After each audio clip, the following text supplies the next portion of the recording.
Yeah, I'm really excited to see how this game unfolds. Timpanogos is as well 2-0. These are two great teams. That's the first thing I noticed.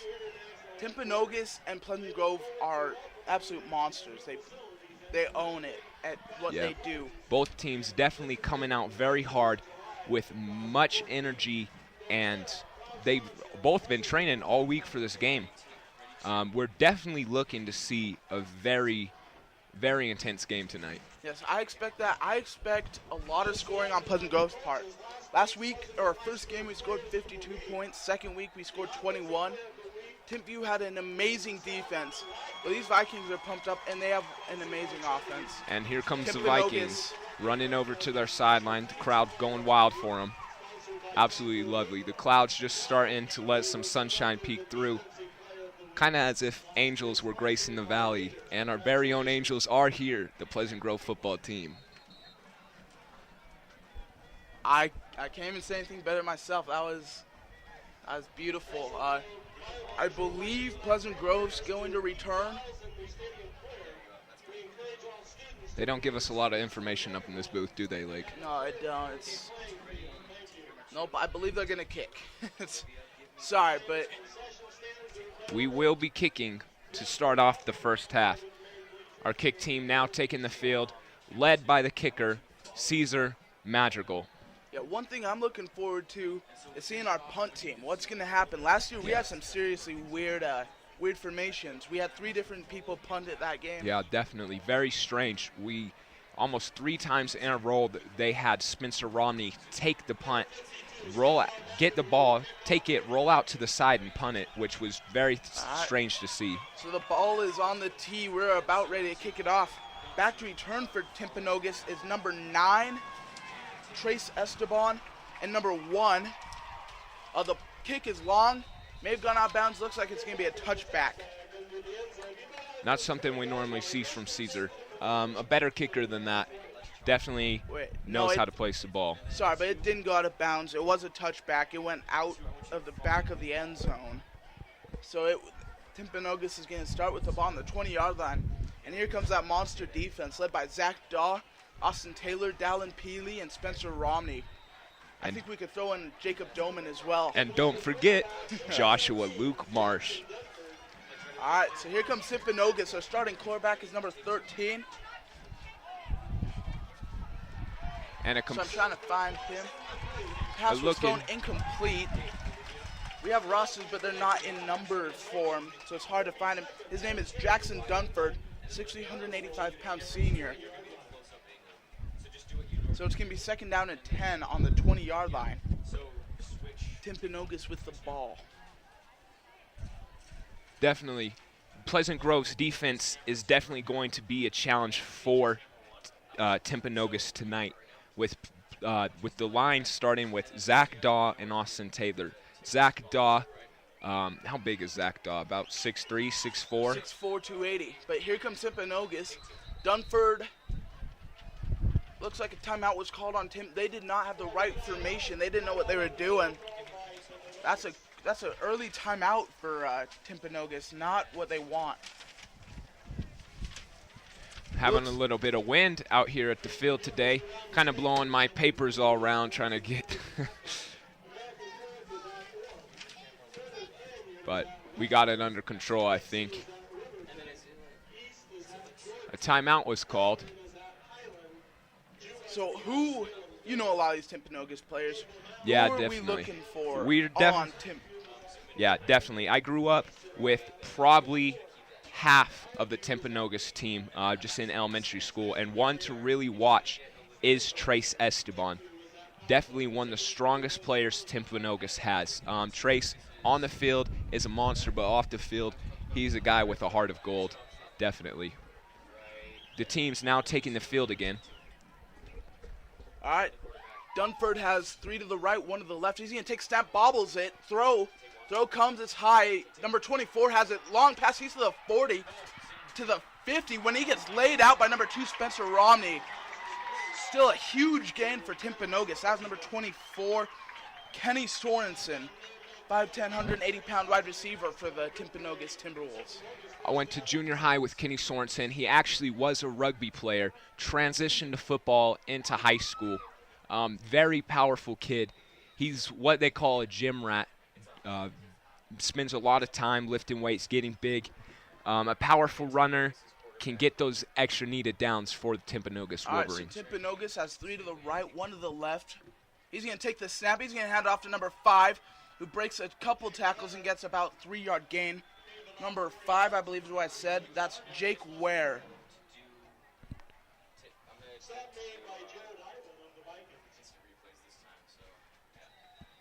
The ball now on the Vikings 46-yard line. 11 minutes left in the first quarter. Your guys' microphones are feeding into the Deseret News stream. Fun fact. Wait, no. Maybe just Here we go. The ball is now going into play. It's snapped to the backfield, the pass, and it's a complete pass. The Timpanogos, sorry, we're having some technical difficulties trying to keep up with the game right now. The ball now with the gain got the first down on the 35. All right, sorry about that. Still trying to ink out some more technical difficulties. It's tough, but we're getting it worked out. yeah, Colin did some play-by-play. I actually have no clue what just happened. Don't have me doing any play-by-play. But Dunford has 3 to the right, 1 to the left. Trace Esteban, the man to look out for, is in the slot. Here comes the snap. It's going to be a pass. He's going to throw it out to the right. Gets hit, but it's still complete for about 6-yard gain. Number 1 caught it. Number 1, Nate Heward. Nate Heward weighing in at 165. Nope. Let's see. Let's find some information here on Nate. Still trying to iron out some things up here in the booth. Yeah, Dunford has 2 to the right and 2 to the left. He has running back. It's going to be number 5. Here comes the snap. It's going to be a throw. Flags are down. Pass is complete, though, about 15 yards, but we all know what happened. Number 23, Austin Segmiller, looks like it's going to be a false start. Refs didn't see it immediately, but the fans got him to throw that flag. Definitely, Timpanogos has come out in this first quarter going for that drive a lot quicker than we anticipated before the game. Yes, they're throwing the ball very well. Definitely, and that's a lot to their quarterback, Dunford. Jackson Dunford, 6'3", 185 pounds. With his receivers, who do we have receivers for them today? One sec, the call just came in. A dumb mistake by Pleasant Grove. They noticed the false start and immediately just pushed the wide receiver, Austin Segmiller. And so the penalty's offset, pass interference and a false start. So it's just going to be a replay of second down and 3 on the 27-yard line. Dunford has 2 to the left, 2 to the right. He's going to motion over his guy into the middle. He's going to take the snap. Another flag down. He's going to throw, though. He throws deep, throws long. Almost intercepted by number 1, Jacob Doman. But another flag down. It looks like it may be another illegal motion of some sort for Timpanogos. We're definitely hoping not to see a replay from Pleasant Grove as we saw last week. A lot of flags thrown last week just by mistakes made by Pleasant Grove, both on the defensive side and the offensive side of the ball. We definitely saw a lot of flags last game, and we're hoping that they got that ironed out during this week so that they'll be able to run a game without taking so many penalties into account. It really hurt them last game, almost giving up several touchdowns. Luckily, the defense, with the powerhouses that they are, stopped a lot of those and a lot of drives. All right, so Timpanogos, it's going to be I believe the penalty is offset again. I'm not sure why, but Timpanogos, it's now 3rd down and 3. They have 2 to the right, 2 to the right, 1 to the left for Dunford. He's going to motion Austin Segmiller, who's going to come back to the right. Here comes the snap. It's going to be an option to the right. Number 5's got it. He's going to make a couple guys move, but it's about a 1-yard gain. good open field tackling by number 22, Jacob Ivan. That run right there made by number 5, Jake Ware. Sweeps it to the right side, and for a gain about maybe 5 on that play. Yeah, no, I'd say about 1 or 2. I think the refs gave it a favorable spot in Pleasant Grove's way. It's going to be about 4th down 3, but I don't see a punt team. It looks like Timpanogos is going for it. It's a big play right now.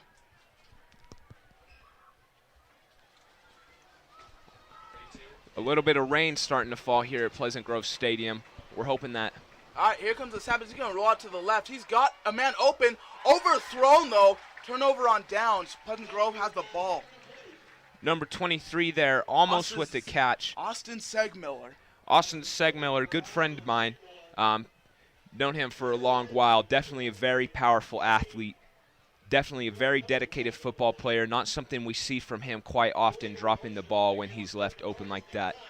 But the cornerback definitely there had some pretty intense pressure on him, and just making sure that he doesn't get break and go for that touchdown. Yeah, so we definitely got lucky there. Number 13, Dunford, overthrew it.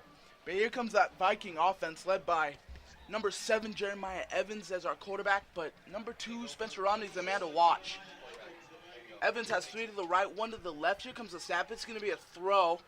He throws it to the outside to number 82, Russell Elder, caught for about 16 yards. Just a little outside route. Good start to the game for Pleasant Grove. Definitely good. Russell Elder had a pick last game, if I'm not mistaken, too. I do believe so, yeah. His 2nd of the year. And he did not start the first game either, but he's definitely showing what he has.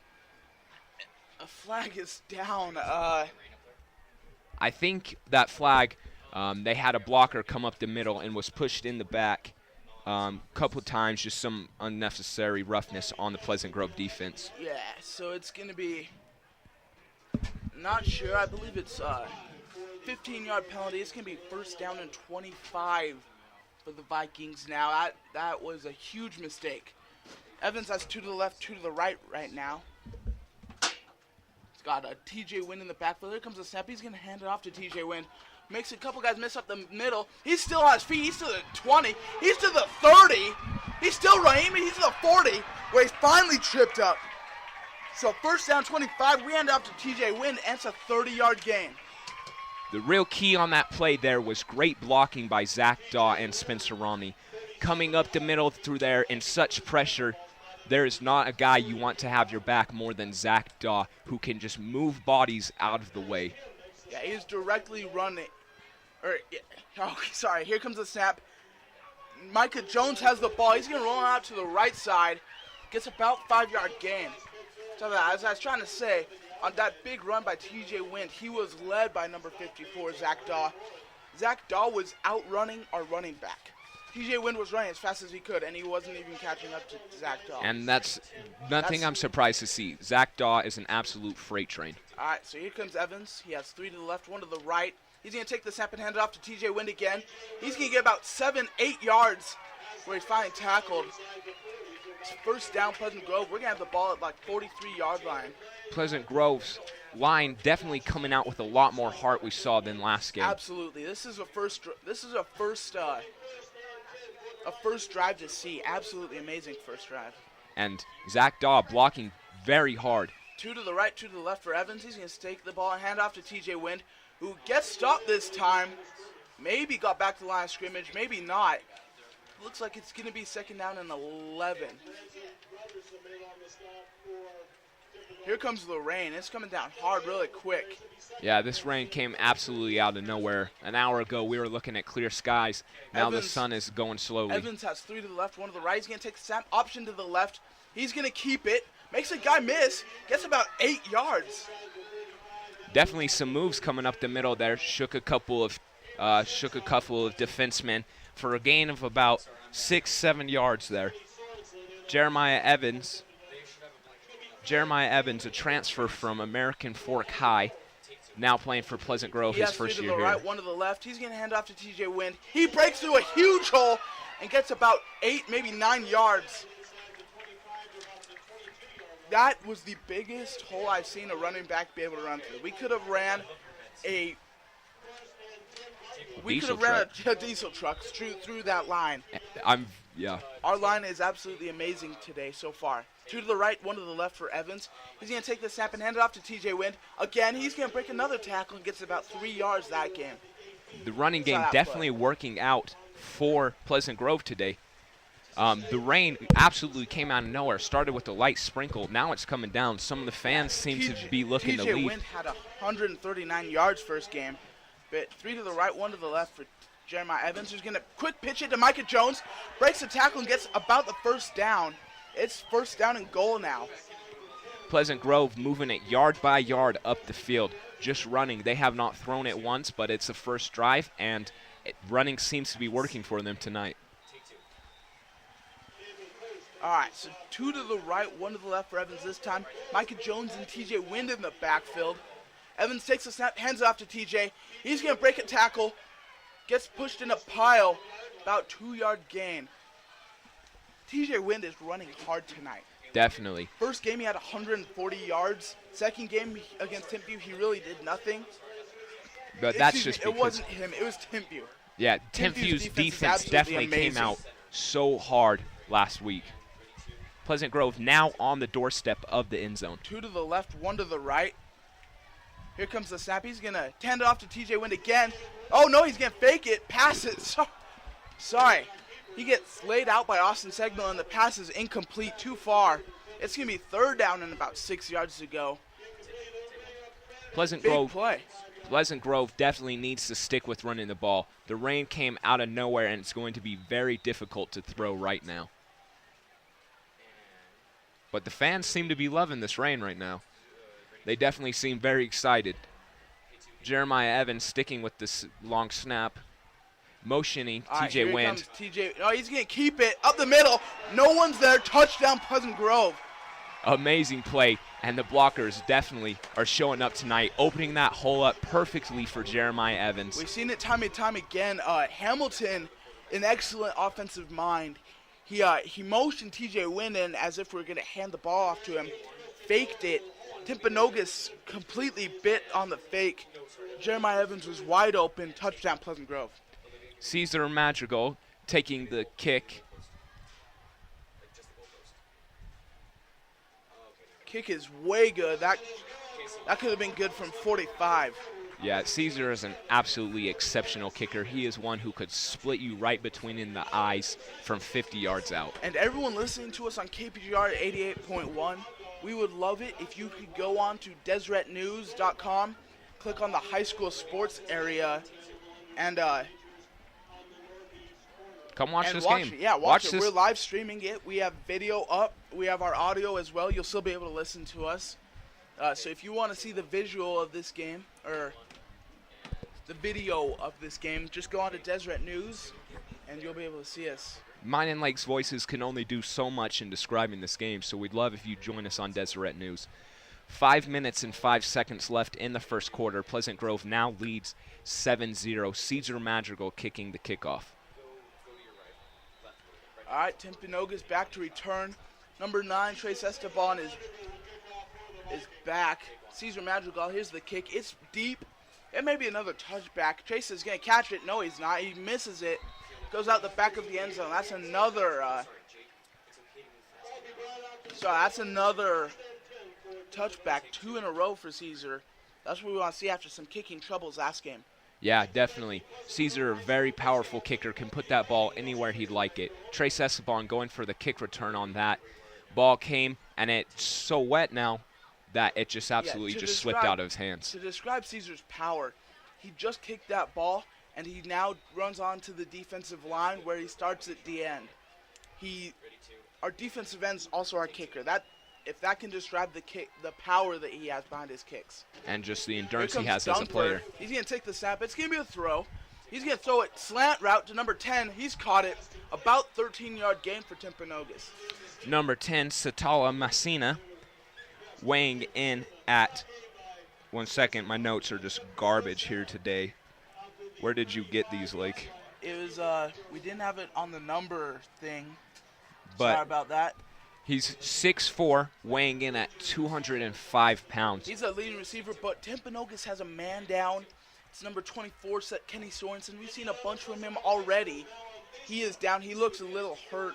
Definitely a very strong runner Kenny is for Timpanogos, and it would be detrimental to them to lose him this early in the game. I do believe it's just a cramp because he's walking it off. We've seen a lot of cramps this year. Yeah, I don't know exactly what it is. It's got to be just something in the water, but it's been a lot of cramps. So those water companies are coming for you people. All right, so Timpanogos now takes the snap. Timpanogos coming to the line again. 2 to the right, 1 to the left for Dunford. Number 5 is the running back, and number 46 is their fullback. Here comes the snap. It's going to be a run. It's going to be read option, quarterback keep. He's going to run out to the right side, gets about 6 yards before stepping out of bounds. Pushed out of bounds by number 94, Jesse Arias.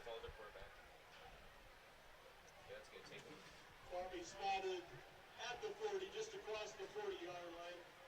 Gain of 5 on the play, 2nd and 5 for Timpanogos. Sorry, ladies and gentlemen, just trying to figure a couple things out up here in the booth. Yes, and we'd like to, we'll wait for a break, but 3 to the right, 1 to the left for Dunford. Here comes the snap. He's going to hand off to number 5. He gets nowhere. Goes backwards about 2 yards. Stopped by number 52, Cesar Madrigal.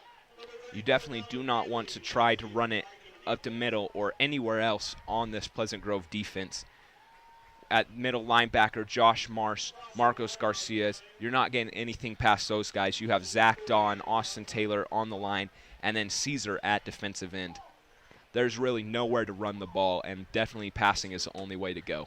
All right, so 2 to the right, 2 to the left for Timpanogos. Here comes the snap. It's going to be a throw. Dunford, he pressured, just throws the ball away. Great pressure by number 33, Josh Marsh. We see that time and time again from our captain. Yeah, Josh Marsh, very intense, if not one of the most intense players for Pleasant Grove. So 4th down, it's going to be a punt. Back to return is number 2, Spencer Romney, and number 28, Coleman Edwards.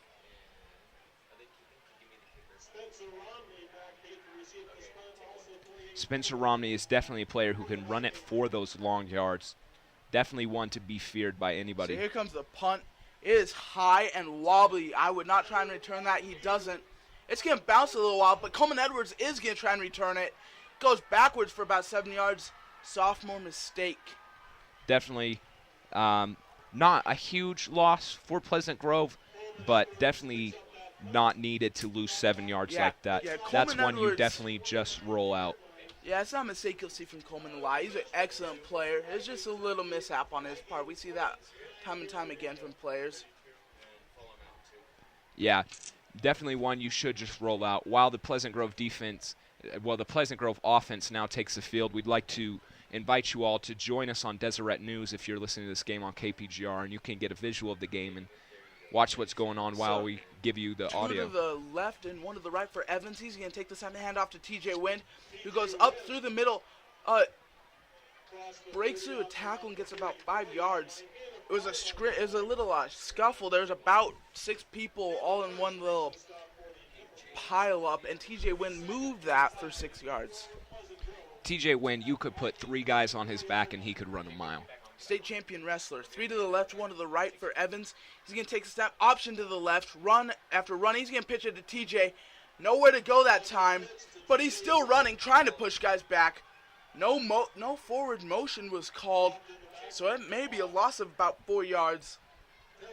He got ganged up by about 3 or 4 but Timberwolves. Yeah, the play definitely made there by Noah Amu. He's a linebacker for Timpanogos. He read the play very well. He knew exactly where TJ would be and was there to stop him. Evans has 2 to the right, 1 to the left. TJ Wynn and Micah Jones in the back. He's going to take the snap. Throws long. He's got Spencer Romney down there. He's to the 20. He's to the 10. Touchdown, Vikings. Spencer Romney, one of the fastest people in this state. If he is gone, there's nothing you can do to catch him. You can see there as Spencer Romney breaks away, his cornerbacks just stop chasing him because they know once he's gone, and there's nothing you can do about Yeah, it. you throw the ball, and Spencer Romney's going to catch it. I don't know how far Jeremiah Evans threw it, but you could obviously tell he broke away from any defender that was even near him. Wide open touchdown. Pleasant Grove's up 13-0, 2 minutes and 46 seconds left to go. Caesar Madrigal lining up for the kick once again. The rain has stopped here at Pleasant Grove Stadium. The kick is up, and it will be good. Pleasant Grove leads 14-0 with 2 minutes and 46 seconds left in the first quarter. We'd like to take a quick moment. I heard from KPGR, I got a text in, that we have a very special listener today, Taylor Downard, student council member, just an excellent kid, goes to Pleasant Grove High School. He's a senior. We would just like to dedicate this game to him and his family as they go through this. And thanks for listening for sure. We'd love to have you guys text in or call us, but just thanks a bunch for listening. Definitely. Here at PGSN, we definitely have a lot of love for our listeners, wherever you might be, and for whatever team you might be cheering for. If you're a Timpanogos fan, we thank you so much for listening in. All right, so here comes the kickoff. Caesar's back to kick, and Trace Esteban's the return man for Timpanogos. They have not returned one yet today. Nope, the kick is long. Another touchback. Caesar's. Oh, Nope, no. it Went went out of bounds before the kick. I thought it was good. Maybe not. I'm absolutely surprised by that. It's going to be a penalty. I think they take it out at the 35-yard line. Braden Cox down the sideline from our sideline reporters Megan Lovell and Leslie McGee have a thing saying that Braden Cox doesn't believe we've even started yet. He knows a lot of these Timpanogos players very well, and he's pumped up. He does not believe we've even started playing yet. I love seeing that from our leaders like Braden Cox. Definitely. When Pleasant Grove comes out to play games where they know everybody like Timpanogos, there's a lot of fire. Here comes the snap. It's going to be long. It's throw. Oh, the flag's down. It's going to be a pass interference. Did you see how that ref threw the flag there? He kind of hucked it. Pretty intense from the ref to see him throwing flags like that. That's like a 15-yard throw. Good for him. He's got an arm. Somebody put him in the game. The score still 14-0 with 2 minutes and 41 seconds left in the first quarter. Timpanogos definitely taking their time in the huddle, which is very different from what we see from the Pleasant Grove Vikings, who just run a no huddle and it's a go, go, go nonstop. All right. Timpanogos has a 2 to the right. Excuse me. Yes, 2 to the right, 2 to the left. Number 5's in the backfield for Dunford. Dunford's going to throw, though. Pressure comes, but number 9, Tress Esteban, tries to catch it on a screen. Juggles it around it, but incomplete. The man that I've grown to love, Jacob Doman on the coverage. And you will hear us talk about Jacob Doman time and time again. Only a sophomore this year, but making amazing defensive plays for Pleasant Grove. The roster says he's 145 pounds, but more than one person has said that he's about 135, 125. That's absolutely amazing what he's doing at how small he is. Definitely. And the nephew of Brandon Doman, ex-offensive coordinator at BYU. Dunford has 3 to the right, 1 to the left. He's going to hand it off to number 5, who has a hole. Gets a couple yards, about 6. He's going to spin away and gets about 8 now. 3rd down and 3 or 2 for Timpanogos. One of the best runs we've seen from Timpanogos so far tonight. The hole is definitely there. Blockers showing up and showing some love for their running backs. Number 60. Nope. Scratch that. Number 68, Josh Jackman, now in on the D-line. Dunford is coming out in the shotgun with no running backs. 3 to the right, 2 to the left. Here comes the snap. It's going to be a throw. Quick throw. He's got number 9, Trace Esteban on a slant. It's complete, I believe.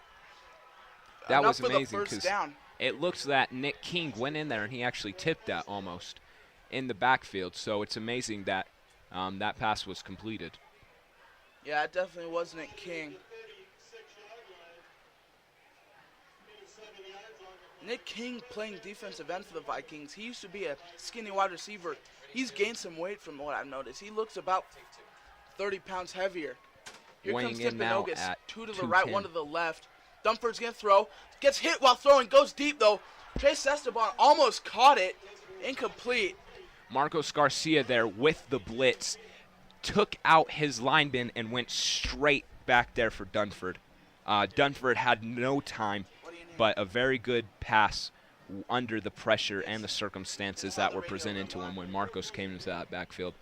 Marcos, a powerhouse, state champion wrestler. Actually, the first year that he wrestled, he went to state. Very impressive athlete and a very he contributes much to the Pleasant Grove defense at middle linebacker. All right, sorry about that. So, 2nd down 10, timeout, Timpanogos. That's our second. First quarter's not even done. So, 1:27 seconds left to go. Timpanogos has taken 2 timeouts. Timpanogos on the 35 with a very short drive ahead of them, but with about 10 yards to go for that first down on 2nd down. Oh, we'd also like to shout out a couple of guys tweeting at us. Number 1, Skylar Shannon. He used to go to Pleasant Grove. He moved all the way to Vegas, and he listens. So definitely a big shout out to him. Also, Justin Reeves. He apparently has a radio and is listening from the G. The G. That is what he tweeted us. I'm not sure I can believe it, but that's what he has said. Well, that's awesome to hear. Thank you for listening in, Mr. Reeves. And how's the G up there? Send us in another tweet. We'd love to hear about just the view from up there. It's got to be awesome right now. So 3 to the right, 2 to the left for Dunford. 2nd down at 10. Blitz looks like it's coming. Here comes the snap. It's high. Blitz is there. He's going to try and throw. Breaks a tackle. Should have been sacked, but gets back to the line of scrimmage for about a 1-yard gain. Definitely some great scrambling there for a couple yards from Dunford there. Eventually grabbed by Marcos Garcia and stopped. About 8 yards to go now for the Timpanogos offense. On 3rd down, a minute left in the first quarter. Pleasant Grove leads 14-0. All right, Dunford has 3 to the right, 1 to the left. Number 5's their running back. Here comes the snap. It's going to be a throw. Throws high, incomplete. Number 20, Braden Cox, has showed up tonight. He's taking on one of his best friends, one-on-one, Trace Esteban. Pleasant Grove and Timpanogos, if you don't know, are right next to each other.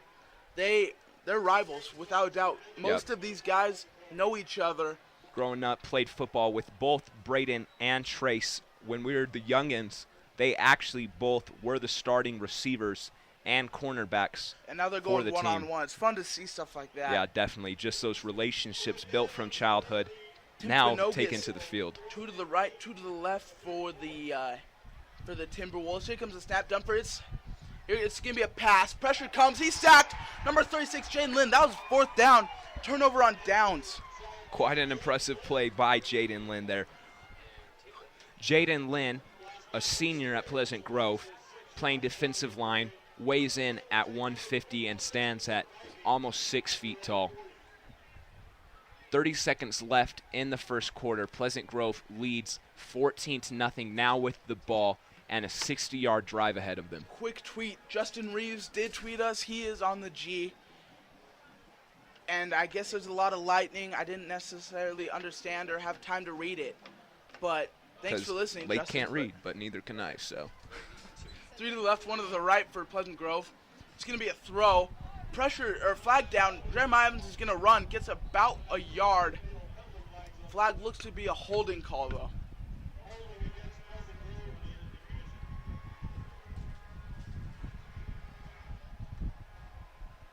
Sorry about some wind. You can hear it up in here in the booth.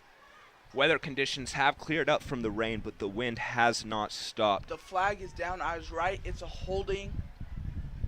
It's going to be, I believe it's a 10-yard penalty. It's going to be about, can't see the marker quite yet, first down and 20. But the last time we saw first down and 20, TJ Wind ran it for about 34 yards. Yeah, definitely nothing new to the Pleasant Grove offense. They've been in situations like this before and situations much worse, and they just know how to play their way out of it. So hopefully they'll be able to do that right here. Evans has one to the right, three to the left. TJ Wind is the running back. Here comes the snap, and it is a handoff to TJ Wind. Goes up the middle, gets about 4 yards. TJ Wind still running hard for the Vikings. It looks as though Zach Dawes come out of the game. He's bending over like he needs a throw up or some sort of illness, it looks like. Players are checking on him to make sure he's okay because he definitely doesn't look well. I'm not sure what's wrong with him. He's taking his helmet off and everything. And being the strong kid that he is, that's not something you normally see from him. Yeah, he is bent over. He's in some sort of pain. Not what we want to see. Zach Daw is, I believe it's a nosebleed from what it looks like. I thought he was bent over, like doubling over or something, but I believe they just taped up his nose. He's good to go back in. I was afraid. Zach Daw is such a big player for this team. You're just a worrier. You're a teddy bear, Lake, yeah, and you just worry about your friends down here on the guys. field. Just a boy knows he looks to be okay now. But That was the end of the first quarter, though. It's going to be a 14-0 PG up. and with the ball, still looking now at about a 70-yard drive for a touchdown. About 20 yards till a first down and on second down. All right, so one to the right, three to the left for Jeremiah Evans. It's gonna, second down and 18. Is that what you said, I believe? Yep. Call comes in. Evans making a couple of decisions based off this defense. He has three to the left, one to the right. And the rest are still trying to get situated. They're just walking around, not sure what's going on. Trace Esteban playing both sides of the ball tonight, now at safety for the Timpanogos. What's their mascot? Timberwolves? Timberwolves, yes. The Timberwolves. So here we go. Snap comes. It's going to be a fake. It's going to be a throw. Throws, hide it. It's going to be a screen to TJ Wynn, who goes through. He's to the 50. First down. How does he do that? He looked to be wrapped up at about the line of scrimmage. He breaks a couple tackles, makes a couple moves, and gets about 18, 19 yards. And that's not the first time we've seen it tonight from TJ Wind. He definitely has the power to break those tackles and go for the long yards. Definitely probably his second 20-yard run, now 1 yard away from the first down for the Pleasant Grove Vikings. All right, so Evans has one to the right, one to the left. Three running backs, Marcos, Micah, and TJ. The handoff is to TJ, wide open. He's to the 40. He's to the 30 in a foot race with Trace, and he's won it maybe. No, he's to the 20, 15, 10. Finally tripped up right there. That hole was ginormous. Absolutely. His blockers tore open that hole for him, and he took that ball for about 40 yards, going for a foot race to the end zone with Trace Esteban running diagonal towards the end zone, waiting for his chance to break on Trace. Trace eventually stopped him. Pleasant Grove ball now at the 10-yard line. Our O-line had a really tough time with Timview last week.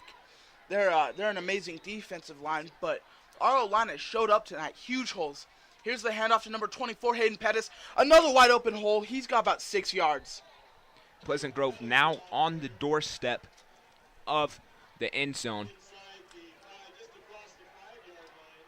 Just across the 5-yard line, looking for that touchdown. All right, so Evans, he has three running backs again. They're Pettis, Marcos. I can't read the other one's number. I believe it's number 9, John Ross. Here comes the snap. And the flag down on the play. We're looking maybe for a false start there. TJ Wynn just walked over to the bench to get a rest. He has a huge smile on his face. That was an unbelievable run. Absolutely. He grabbed a drink and he went straight to the bench. Just couldn't be happier. Josh Marsh sitting and talking to him.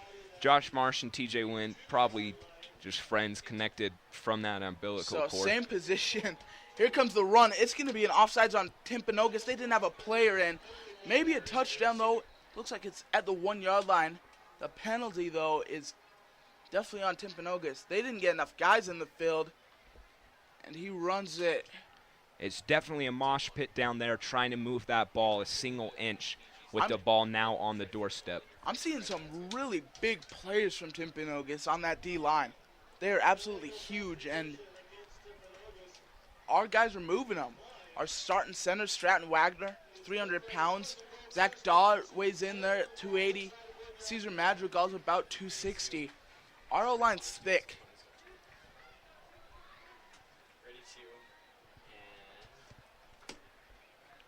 So, 3 running backs. It's the same ones. One to the left now, Spencer Romney. The handoffs to TJ Wind. Wide open hole. He walks into the end zone. I literally think he could have. He probably could have crawled if it wouldn't have been a down when your knees touch, because he could have gone that slow. And that's the second time on the goal line that we've seen the O-line rip open hole like that. Last time we saw Jeremiah Evans with a hole big enough to freaking fit a dinosaur through. Just had days to run it into that end zone, and we've seen that again. The O-line has definitely showed up to play for Pleasant Grove tonight. Caesar kicking it once again. Power kicker Caesar is. He's a marksman. He's a marksman, one of a kind, definitely. So it's kicks up, and it's good.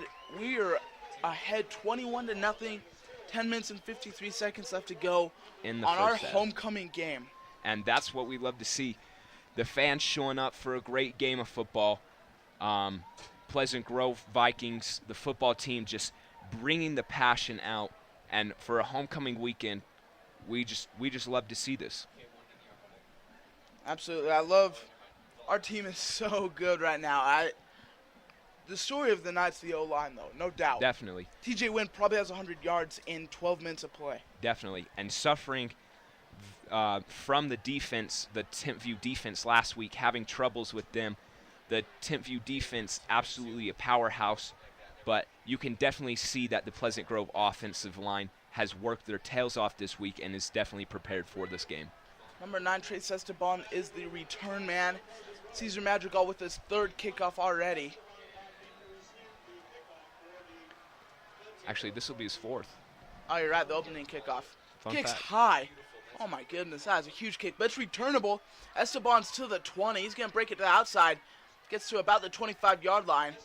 Then gets pushed back for about 3 yards. And that's the first actual kick return we have seen of the night. That ball is high, though.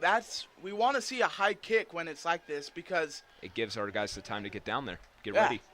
Connor used to be that type of guy on the Oh, yeah. kickoff team, and he loved it when it was up and high. I love that. You have no idea when it's coming, and I'll be flying down the field. He's going to look for that ball, and I'm ready to clean his clock, and that's definitely what any kickoff team loves to see. Sideline reporters saying that the cheerleaders are going to be exhausted by the time this game is done. The cheerleaders do a push-up for every touchdown scored. 3 to the right, 1 to the left for Dunford. Here comes the snap. Pressure's there. He's going to throw it. No, he gets hit. Marcos Garcia and Down Pila, the 2 inside linebackers there on the blitz. Yeah, and Marcos has been blitzing hard this whole game. Last drive, we saw him absolutely take out his lineman and go straight for the quarterback, whose name I just spaced on, Jackson Dunford. He absolutely just went in there. Jackson had no time to throw it. Luckily, the pass, no interception on the pass, but definitely some great pressure by Marcos and Dallin tonight. The 10 minutes and 6 seconds left in the first half. Pleasant Grove leading 21-0. So, Timpanogos ball. 2 to the right, 2 to the left. Here's the throw. Pressure again. Throw short. It may have been complete. No, it's incomplete. But another penalty flag is down. Just another quick shout-out. We like giving shout-outs here at PGSN. But Reeves tweeted us with a picture. It is not just Reeves and his family. It is a whole bunch of girls I'm not exactly sure, but we'd like to shout out to them for listening to us on the G. Hey, thank you so much for listening in, and we appreciate your that you're great fans. You guys are exceptional fans, and we appreciate that. So the flag is definitely on the Vikings. Oh, we have an injury on the field. We can't see who it is. It's 24. 24. We're trying to get some information on him. Again already. That's Kenny Sorensen. He's hurt again. Snaps high. Dunford's gonna throw it to the left. He's pressure again. He's gonna try and run. Gets about 2 yards before being wrapped up. Just information before that play, Kenny Sorensen was taken off the field, his second time being taken off the field this game. He must be suffering from some cramps or a previous injury. We're not exactly sure, but Timpanogos may suffer a huge loss without him in their running game. All right, so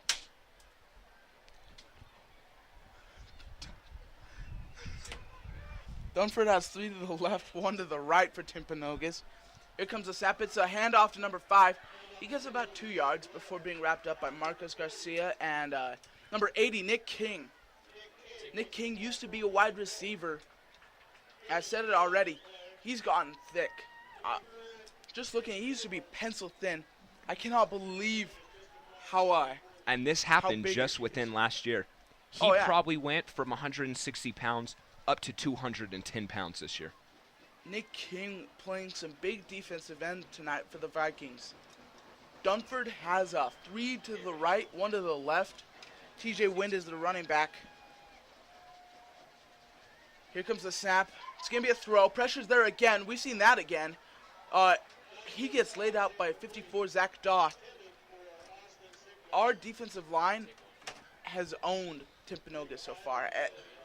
Our defensive line is so amazing. Cesar Madrigal, Austin Taylor, number 94, Jesse Arias. We have not seen a team yet who has been able to keep the Pleasant Grove Vikings defensive line so it's out 4th yet. down.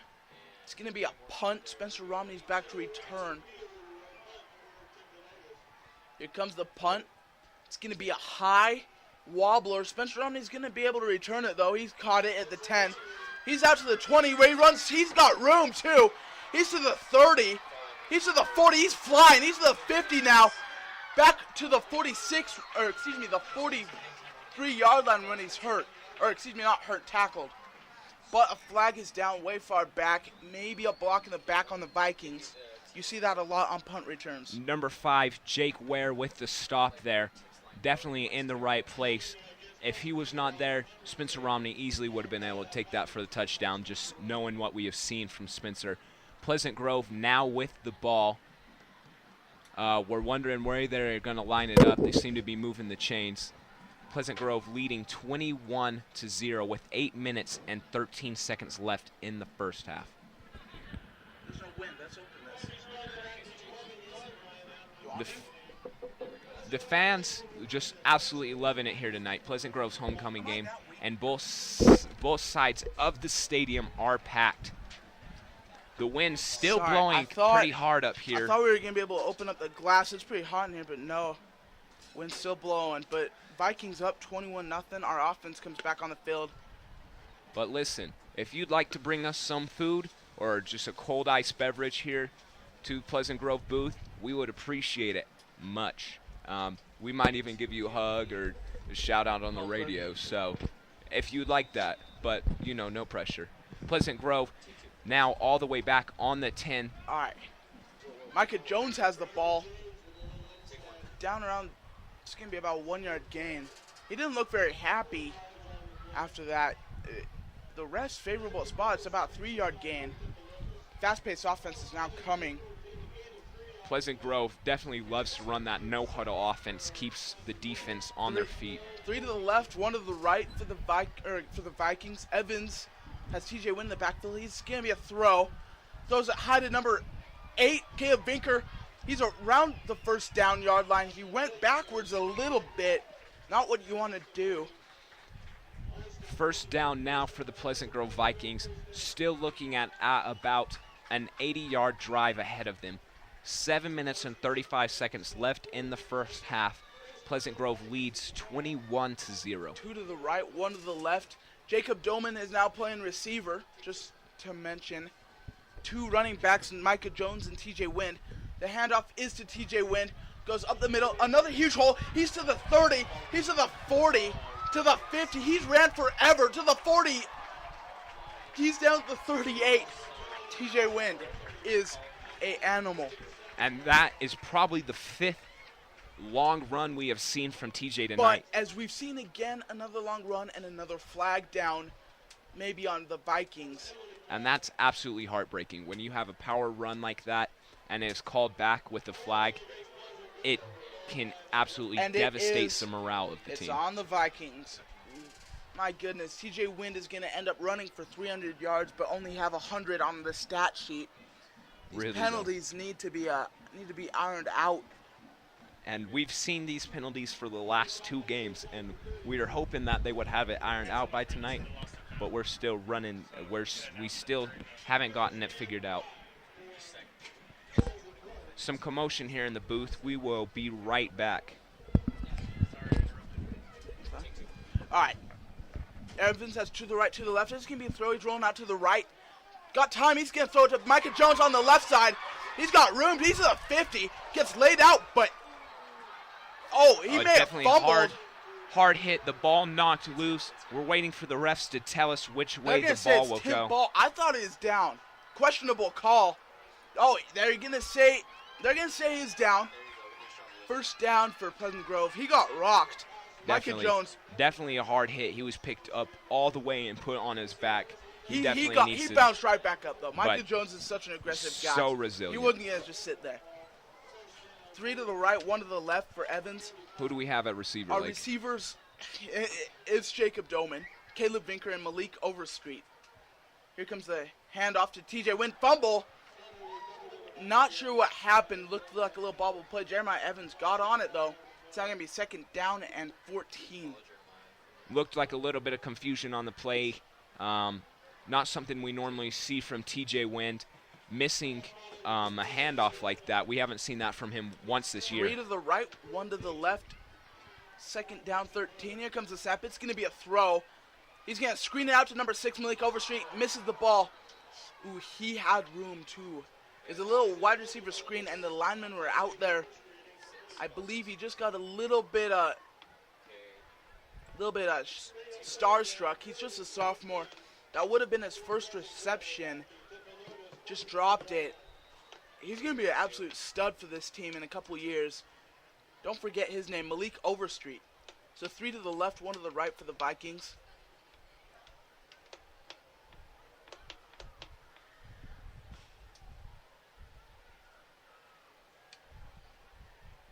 Here comes the snap. It's going to be Evans.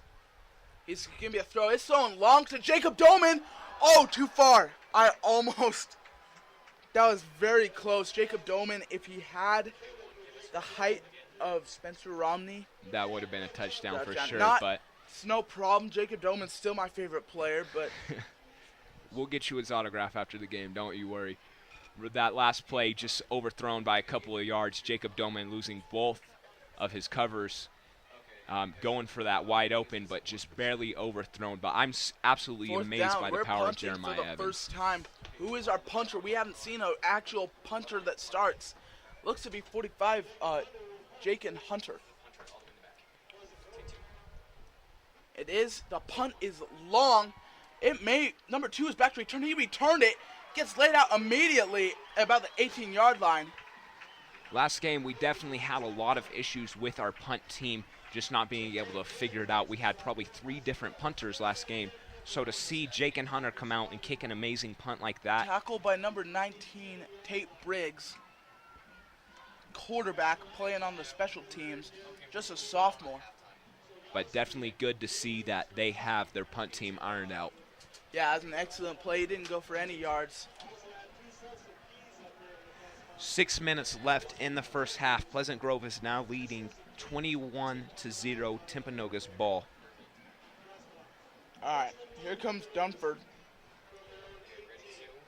He has 3 to the right, 1 to the left. Number 5 is his running back. It's going to be a throw. Throws outside to Trace Esteban behind him. That's the second time we've seen the ball still tipped in the pocket. Nick King. Nick King, amazing. He's tall. He's about 6'4". Definitely showing up this game. We haven't.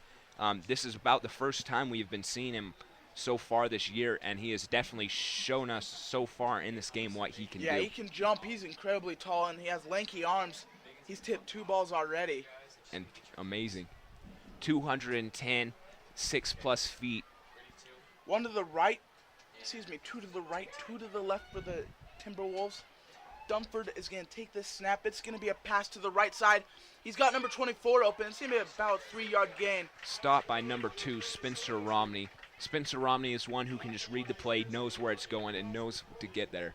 Good to see him back in the game, though. Number 24 just hit for Timpanogos. That's Kenny He's gone Sorensen. out twice. Kenny Sorensen. We used to call Kenny Mr. Sunshine back in the day because he had this little thing in his hair on the front that would come up just like rays of the sun, and he was always a happy kid with a smile on his face. But I don't necessarily know what to say after some of the stuff Connor says, but 3 to the left, 1 to the right for Timpanogos. It's going to be a screen pass, tipped, almost intercepted for the Vikings by Jacob Ivan. 4th down.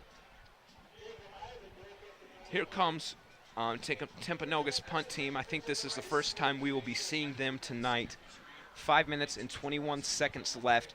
Timpanogos all the way back at the 20. Have no real option. 3 and out. Yeah, really 8 yards to go for that first down, so they have no Romney- option to do but punt Spencer it. Romney is back to return. Coleman Edwards is there as well, just in case.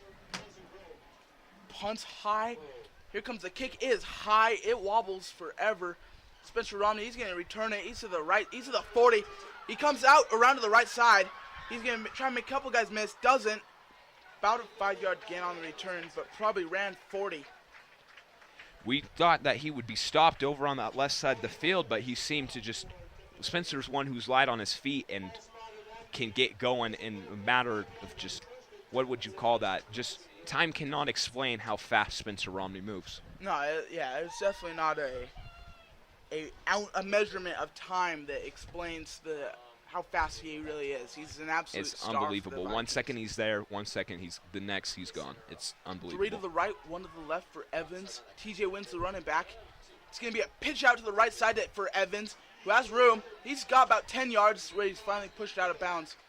TJ Wind has run so hard tonight.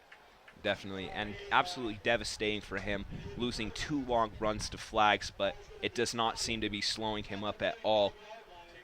Not for 1 second. TJ has stopped tonight. He definitely is probably the player of the night so far. Absolutely. 4 to the left, 1 to the right for Evans.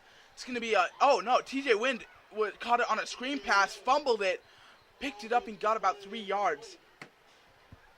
Sorry, they go this quick offense.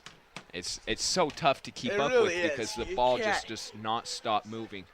And that is absolutely just a hard thing for the defense to keep up with. So I see 2 to the right, 2 to the left for the Vikings. TJ wins the running back again, 2nd down and 10. About 4 minutes and 50 seconds, 7 seconds left to go in this half. Here it comes the snap. It's going to be a fake handoff. Jeremiah Evans is going to keep it. Spins again, gets about 6 yards.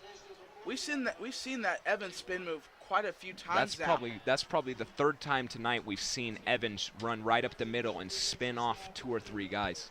Amazing.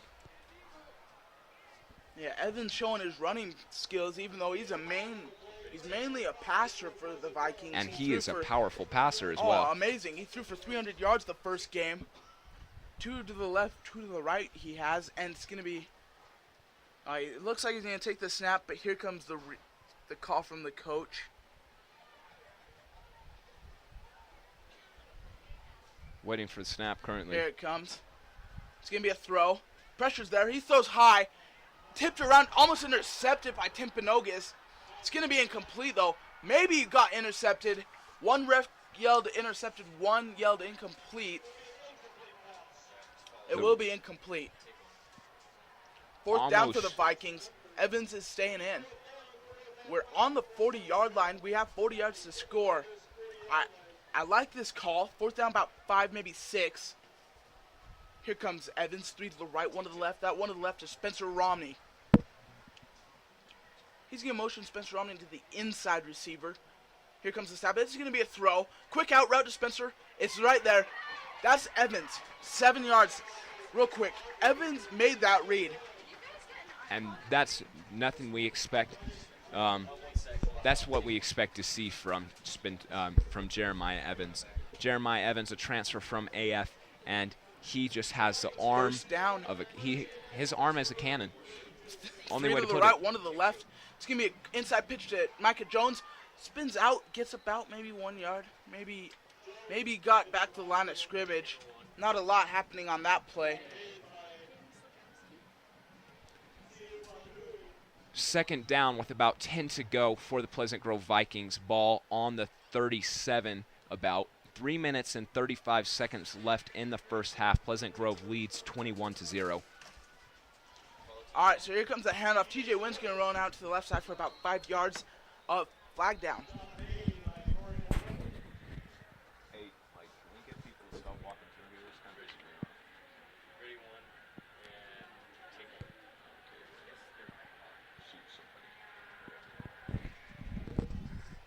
Just having a little bit of commotion up in the booth.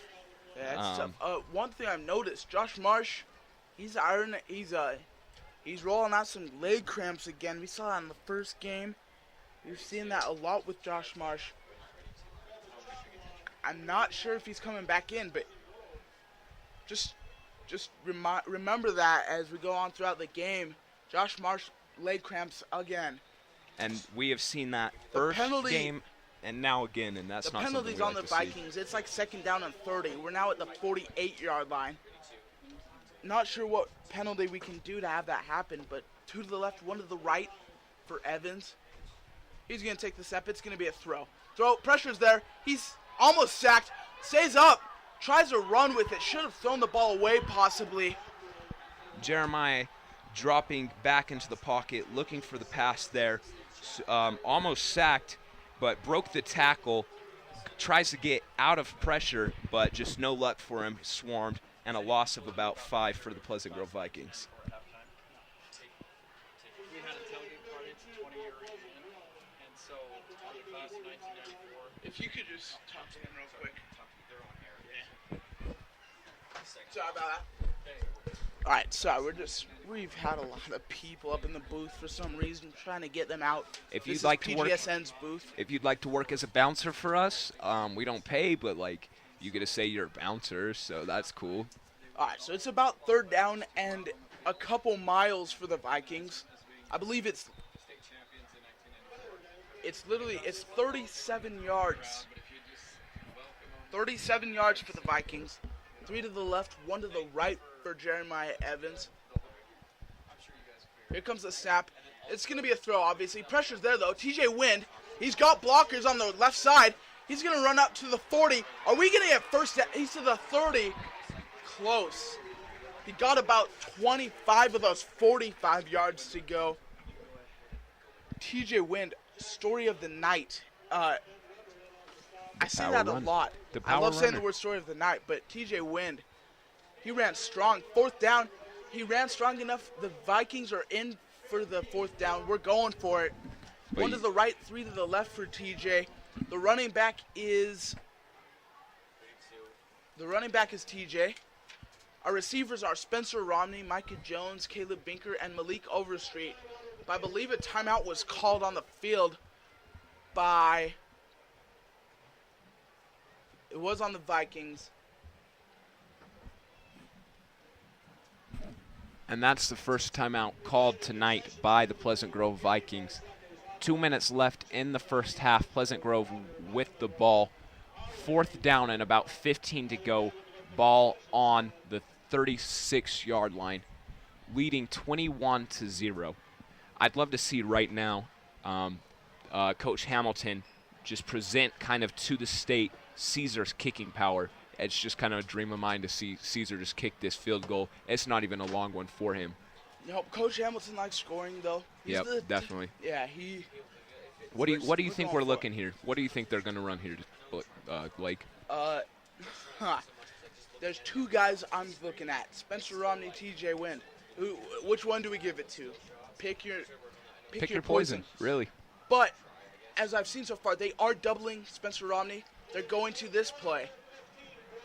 But here, it's 3 to the right, 1 to the left. They're going to motion Spencer Romney on the inside. Quick, it's going to be a throw. Here it comes. Pressure's there. He throws it up high. He's got Spencer Romney there at about the 3-yard line. He burned Trace Esteban with the speed. We said that a measure of time is not available with how fast Spencer Romney is.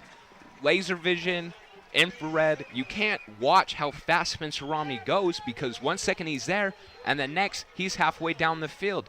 They double teamed him on that. They had a cornerback and Trace at safety, and Spencer Romney beat both of them, got to the wide open and got that first down now on the goal line. 1 to the left and 3 running backs, Marcos, John Rosh, and TJ.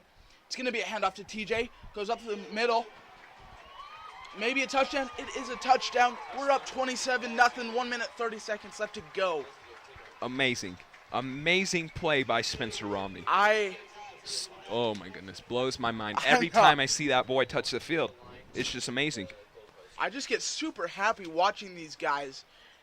These guys are owning right now.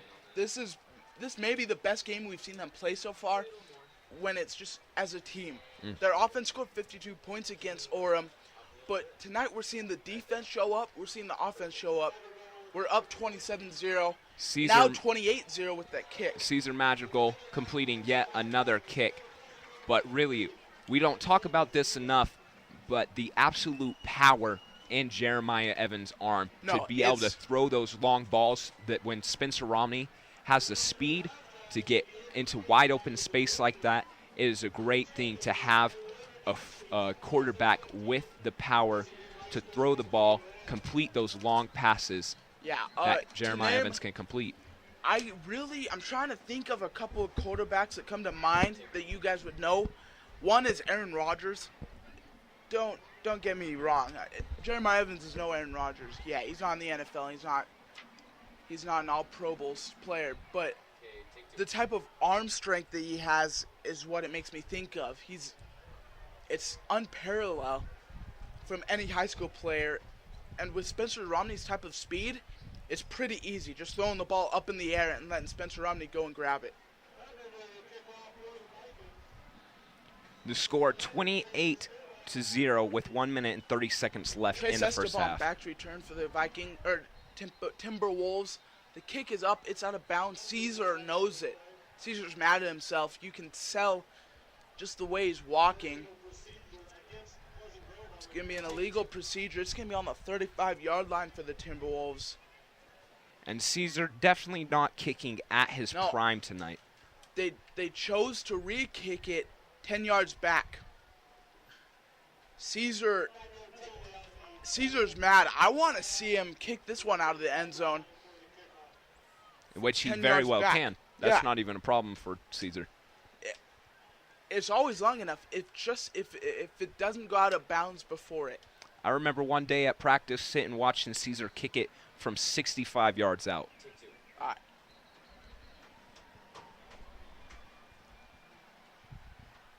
I believe it's a timeout on Timpanogos.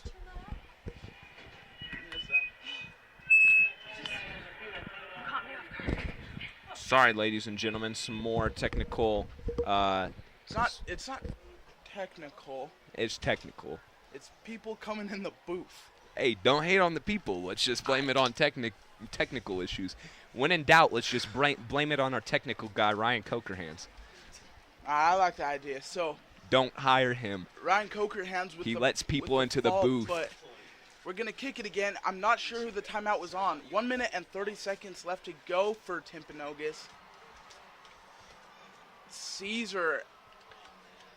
Trace Esteban is back to return for the Timberwolves.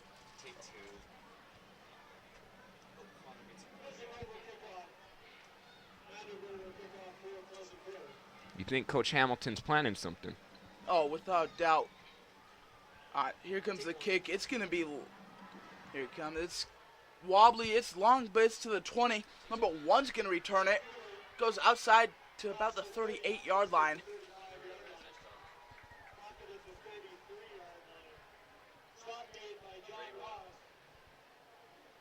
John Ross on the tackle. Number 9, sophomore. Here comes our defense. They haven't given up anything really so far. Look for that again. Pleasant Grove defense once again taking the field. We're looking now, Austin Taylor and Zach Daw both in. Caesar at defensive end. Marcos, middle linebacker. Josh Marsh as well. All right. One to the left, 3 to the right. Dunford's going to... Oh, he tried to throw it. It was a draw play. Fumble. Someone has it. They're saying it's the Vikings. Marcos Garcia runs out of the runs out of the huddle with it. It is Vikings ball. It's Vikings ball. Pleasant Grove Vikings now again with the ball on, let's see, they're lining up the ball now on the 30-yard line, leading 28-0, a minute and 16 left in the first half. Pleasant Grove with just 30 yards to go for another touchdown. The fans definitely showing a lot of love for the Pleasant Grove Vikings tonight. Jeremiah Evans, the powerful man that he is, once again taking the field with TJ Wynn behind him. You think they're going to run it again, Lake? You know, with 1 minute 16 seconds left in Evans' arm, I think it's a throw. Spencer Romney is now triple teamed. I mean, there's nothing that we can say. There's 3 to the left, 1 to the right. Here comes the throw. It's going to be to number 82, Russell Elder, wide open, touchdown. That's what happens when you have to triple team Spencer Romney. He made that touchdown possible. Yeah, definitely. Russell Elder, I think that's his first touchdown of the year. Definitely making a great, pristine route, looking for that pass, and runs it in for a touchdown. Amazing. Caesar Madrigal. We got to get Caesar's name ironed out because we're talking Madrigal, Madrigal, Madrigi. Like, we'll just call him Caesar Madrigal, taking the extra kick. Pleasant Grove now leading 34-0 with 1 minute and 9 seconds left in the first half. 21 seconds ago, we were saying Timpanogos is going to return the ball. We're now kicking an extra point, which is good. The score now 35-0 with 1 minute and 9 seconds left. 2 plays, 7 points later for the Vikings. One was a fumble. The other was about a 32-yard pass to number 82, Russell Elder. Russell Elder definitely showing up here tonight. He had a pick earlier in the game. Now a touchdown, definitely a great game for him. The cheerleaders, though, as we said in the beginning of the game, push up for every touchdown.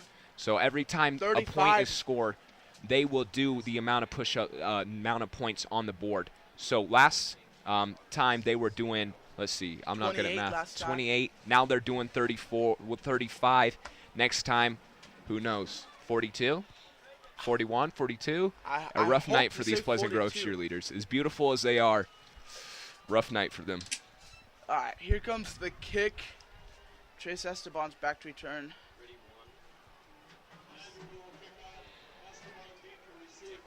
Here comes Caesar. This kick, it's a squib kick. They're not.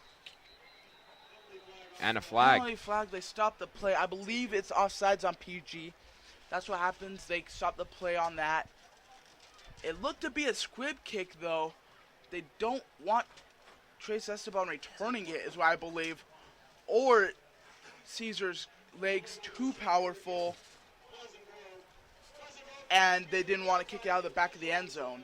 I truly do believe that could have happened because that way the clock still runs. But Caesar tapped the ball, and it went as far as it did, and it was probably about 30 yards. So you really honestly never know what's going on in Coach Hamilton's mind just because he just has so much going on. He's a genius. He's one of those mad people who just goes insane in his basement writing stuff because he's so smart.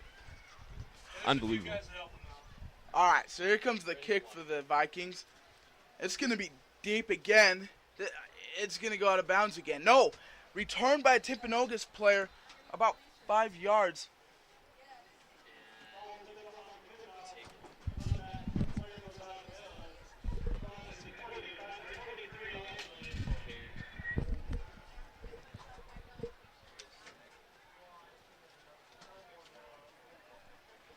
One minute and 7 seconds left in the first half, 35-0. Pleasant Grove leading. Timpanogos with the ball back at the, let's see, lining up, Sees, counting it out, 23-yard line. see, Paper and a pen in here to the room. Can I go on the back one of these? yeah, we don't need any of that. I'm gonna write out my notes. You're fine.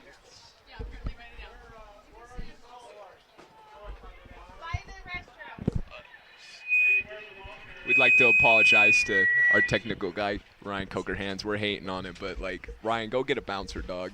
We got to get some people out of here. Just kidding. We love everybody here at the field, and come hang out in the booth with us. We appreciate the company. Because Lake gets lonely just hanging out with me and Coke. So Lake gets a little bit sad. He gets those puppy dog eyes. He tries to hold my hand, but, like, we're trying to run a game here. All right, so it's going to be Timpanogos, 2nd down and 11. 2 to the left, 2 to the right for Dunford. Here comes the snap. It's fumbled on the ground again. 2 in a row fumbles. 2 fumbles in a row. Timpanogos jumps on this one. It's going to be about 3rd down and 14. The clock's still running, though. 14 seconds left to go. I believe that's just going to be it as we're going into halftime. That will be it. At the end of the first half, Pleasant Grove leads 35-0. The fans definitely very ecstatic about Pleasant Grove's commanding lead. Definitely what we love to see at a homecoming game. One thing I'd love to see is legitimate bouncers. I don't mean to be rude or anything, but we're having so many people in our booth right now. I like it. I like the company. Absolutely frustrated. Listen, don't worry. Come join me in the booth, friends. Come sit next to me. I'll let you put on the headset and take it for a spin. Please come take your pictures with Lake and Connor Rivers, the play-by-play and color commentary man for the PGSN crew. Did you know they have a class for PGSN? You want to know how many people are in that class? Tell us how many people are in that class. 3 of us. 3. And I'm not even one of them. How sad is that? Speaking of our crew, we don't have halftime people this game, and we can't turn it off because no one's in the studio. So we are going to have to do a halftime report of some sort. Hey, I like that. Give me that halftime report. Maybe Jaron King would like to do a halftime report. He would not. I wish. Jaron King, a legendary runner, absolutely amazing. Not playing this year because of head injuries. So sad.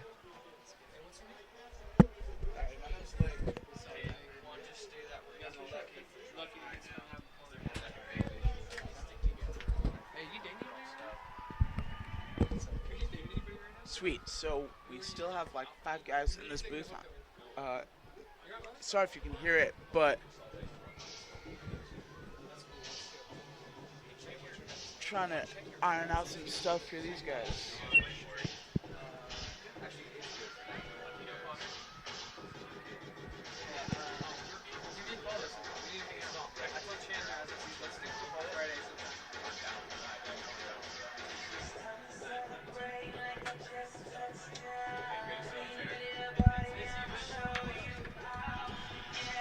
The dancers, just lovely. All right, sorry about that. So everyone's out. Couple of quick shout-outs. Here comes Leslie McGee and Emma Gunke for our halftime report.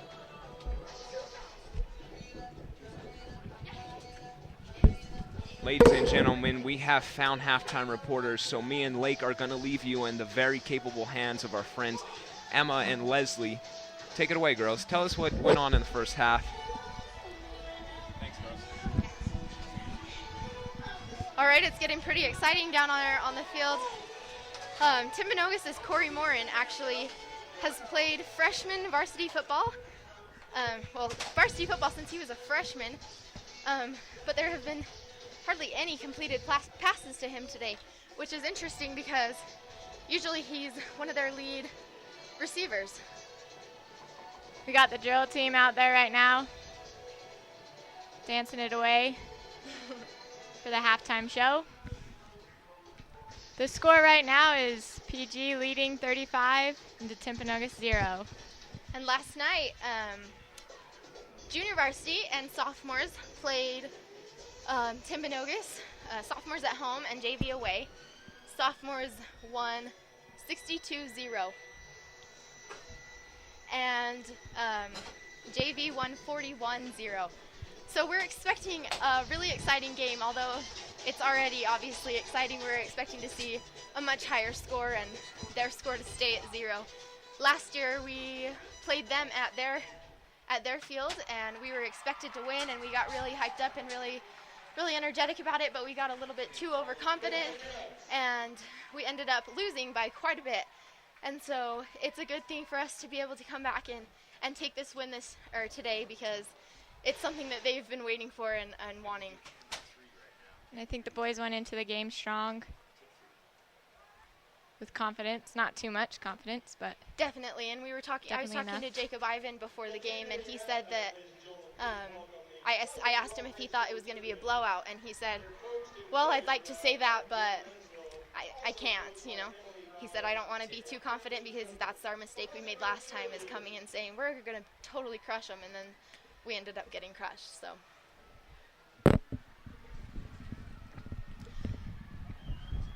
all right, well, Spencer Romney's doing pretty well down there on the field. He had a nice long reception down there. The crowd going wild down there on the sidelines. These boys were just waiting for him to get that, and he got it. We're really excited to see more from Spencer this year. Yeah, we have a new theme this year for our crowd, because at our last game we cheered, but we didn't have a cheer to cheer. So this year we have a new cheer. Les, you want to do it with me? Anyway, the theme is all Vikings at the oar, which I think is really cool. So it shows how our team is united. And we're trying to get the crowd involved on third down conversions and stopping their third down conversions. Trying to get the crowd pumped up to get these boys' minds in the game and let them know that we're all out here watching them play, and we all are out here wanting them to win, and we're here to see them. Support them. Tonight is our homecoming game. We have homecoming tomorrow. The cheerleaders are out on the field right now.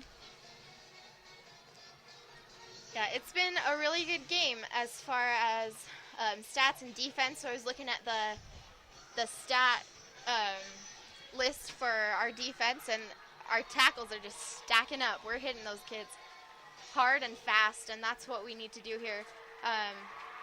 We're surprised I haven't seen much from 23 on their side, Austin Sigmiller.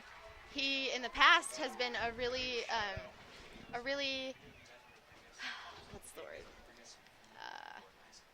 A really good receiver. And we're surprised I haven't seen hardly anything from him today. There's been a couple of passes out his way, but there really hasn't been anything incredible, which is surprising. Yeah, we had a awesome received ball by, was it Spencer Romney? Yeah. Spencer Romney. How far did that ball go? I don't know. It was really long. If you weren't listening in at that time. It was an amazing catch. And I think that he's leading us right now. Definitely. He's one of the main players down there. I think our team really depends on him for a lot of our offensive plays. Jeremiah's also been doing a wonderful job. Yes. Last week just kind of struggled. I'm not sure exactly what it was. Maybe the pressure of the Timpview game, because it was a little bit drama over the game, and there were a lot of contentions between players, but I don't know if it got to his head. But last week he was really struggling, and this week I'm glad that I've seen him come out, and he's driven the ball with us and been able to make those passes, and he even makes that quarterback keep down for the touchdown, which was amazing to see from him, because it just shows them that our game is not just this passing game. We also have a running game, and our quarterback can take it in, and he's really good. So Yeah, I think our boys are doing great tonight. yeah, it's been a really good game so far.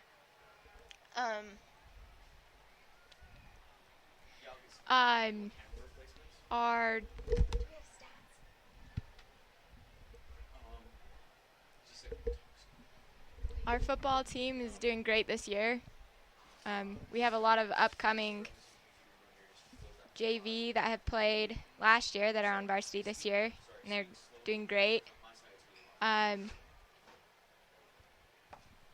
don't know. The quarterbacks for Timpanogos have been doing interesting. Jackson Dunford, for example, they switched him out from Jake Ware for a while, and he just is not being able to complete these passes, and I think it's actually good on our part so that we can get those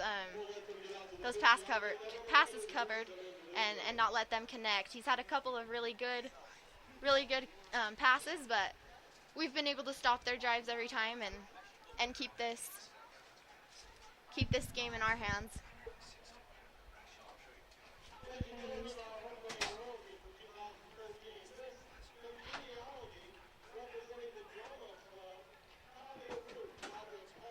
We've got some pretty excitement down on the field with these boys. We had a couple boys saying that the cheerleaders are going to be worn out by the time this game is over, and that there's not.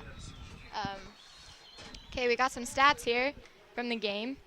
Pleasant Grove is leading 35-0, and I think the cool thing about this is the amount of third downs that we've even gotten to in this game. It's been a really, really quick pace, and there's only been 6 third downs on both sides, which is strange for a football game because usually we get a little bit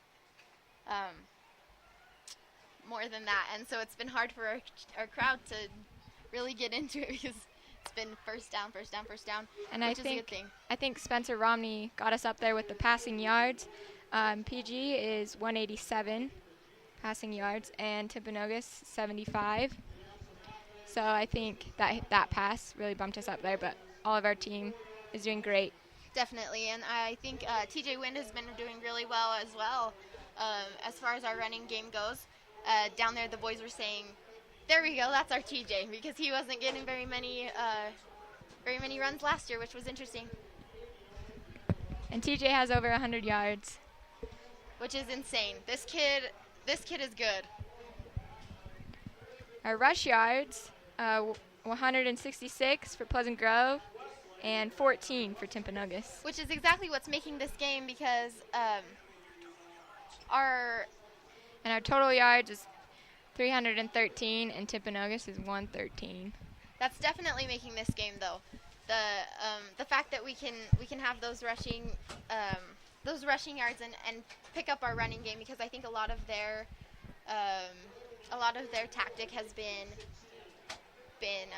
passing game, and it hasn't been working very well, and every time they try to run they get stopped. So it's been interesting to see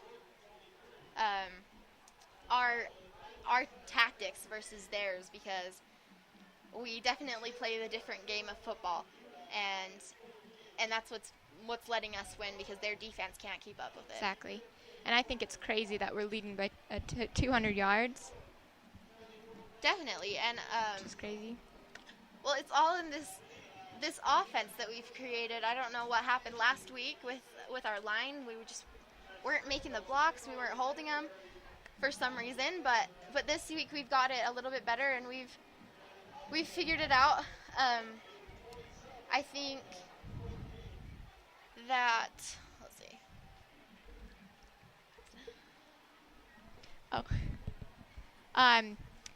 We have 7 minutes and 50 seconds left here at half, and the crowd is really pumped, ready for the game to start back up again. And we're getting excited too. We have Jacob Doman in right now. Well, not right now, but playing this game. This is his first game back from a broken hand, wrist. We're not exactly sure the details, but he's been out for quite a while. He had been playing, but with a cast, and it had been difficult for him. This is his first game back with nothing. His wrist is fine, and he's actually really excited to keep playing. As well as Dylan McSpadden. He had a separated shoulder. He's a sophomore, this year, and he's just barely getting back to practice this week, actually, and he ended up dressing varsity today. So we're hoping to maybe see some stuff from him. It's fun to see these sophomores be able to get out there on the field when they're dressing varsity, and they're getting excited about it because they want to be here, and you can tell that they're going to make the teams these coming years. Definitely.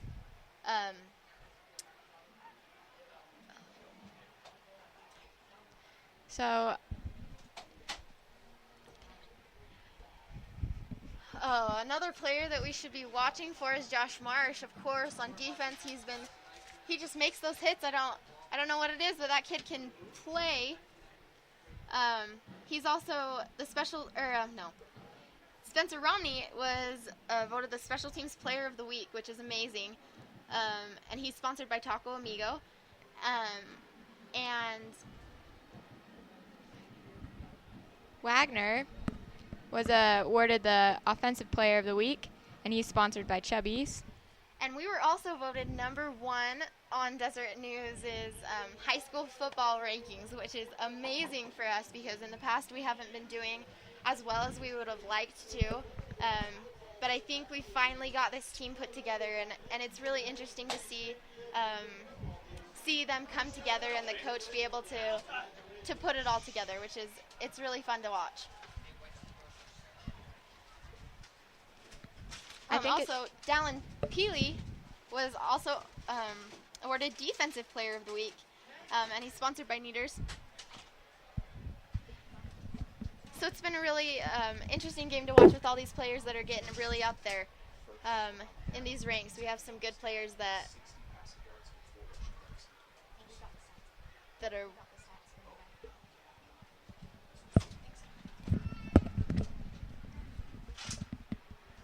Yeah, so we're getting close to the end of our halftime show here.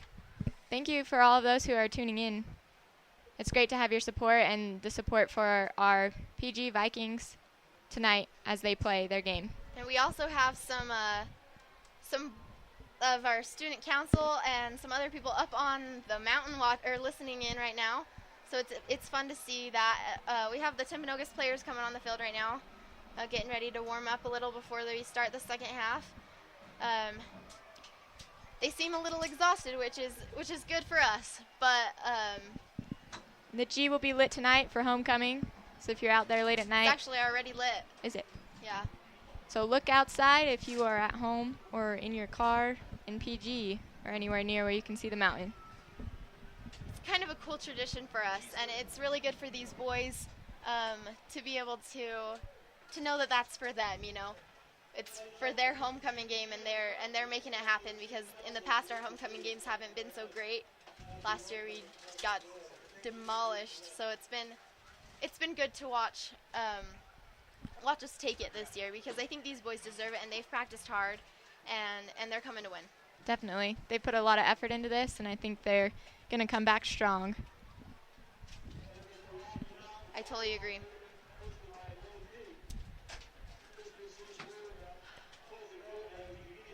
Waiting for PG to come back on the field. I see the referees are coming back, so we're about to get started in just a couple of minutes.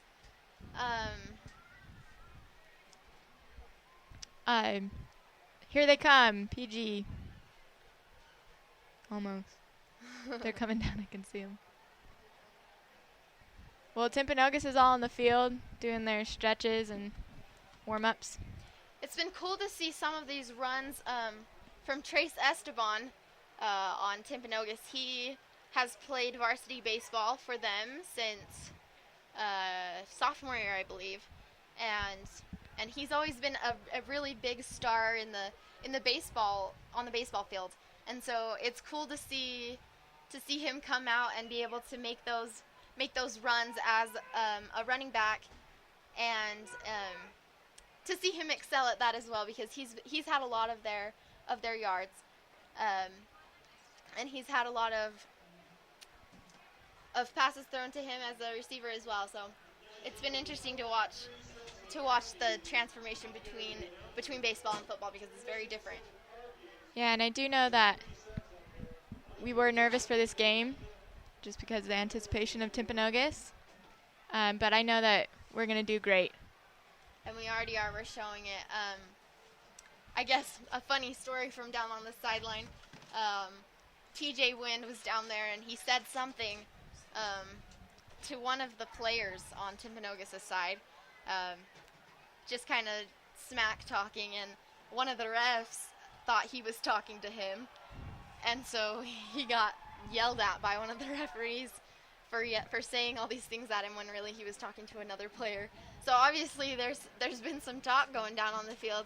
A lot of these boys that play for PG had the opportunity to go to Timp, or the chance, and they didn't take it. They decided to come to Pleasant Grove, and we're seeing our team excel over the school that they could have gone to.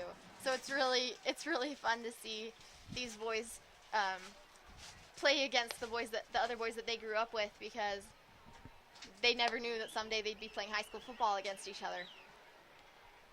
Yeah, I know, I'd feel the same way. Here comes PG. Our crowd's giving them a warm cheer as they come onto the field. They're looking confident. I'm sure Coach Hamilton gave him a good pep talk. And that's what I've been hearing about him, is his halftime, and he'll pull the team aside and say, you know what, this is how it is. This is what we're going to do. He's like, I don't care if we win or lose.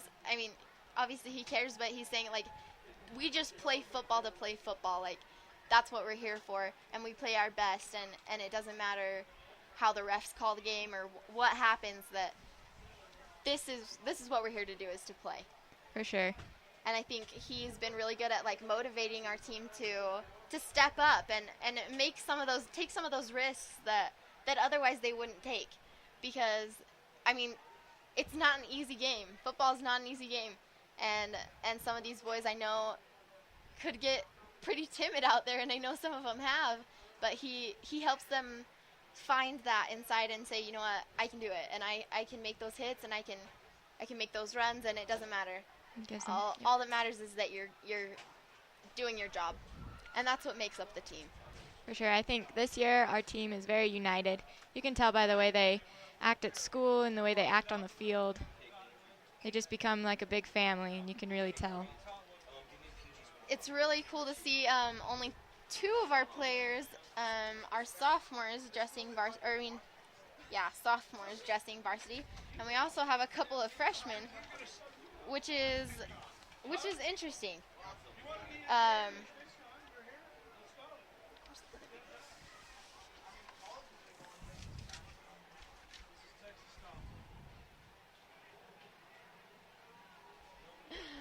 My dad wants me to get a shout out to him, who's tuning in at our house. So.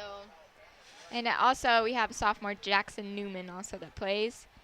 And we have more sophomores at dress than I thought. Yeah. Hayden Pettis. Mitchell Price. John Rass. And Dallin Peely. And he's actually the defensive player of the week that was sponsored by Neaters. And he's a sophomore, which is crazy. It's amazing. And I think it's awesome. It's cool to see these younger kids getting up there, you know, and being the stars and being able to shine and show how good they are, because really we do have a lot of talent up there, and we're just waiting to see it. Here's your halftime stats. All right, and here's some more halftime stats. Or game some. All right, we're gonna wrap it up here. The halftime show's over, and I'm gonna leave you off to Connor here, who's gonna take it away. And Lake will be coming in as well. Ladies and gentlemen, thank you for staying tuned. Big thanks to Miss Leslie and Emma for that wonderful halftime report. We're coming back to the second half. Pleasant Grove leading 35-0 at the beginning of the second half. We'll have excited to get this going. Yeah, definitely. We'll have some more stats coming for you later in the half. But to start off, Timpanogos kicks down the ball, run back by number 6, Malik Overstreet. He's going. He went into pressure, came back out with a gain of about 10 yards, now on the 25. All right, sorry about that. I was talking. Lake's a talker. Everybody loves Lake. I'm really not. I actually hate kind of talking. But yet you work on the radio. Irony. So first down 10 on the 25-yard line.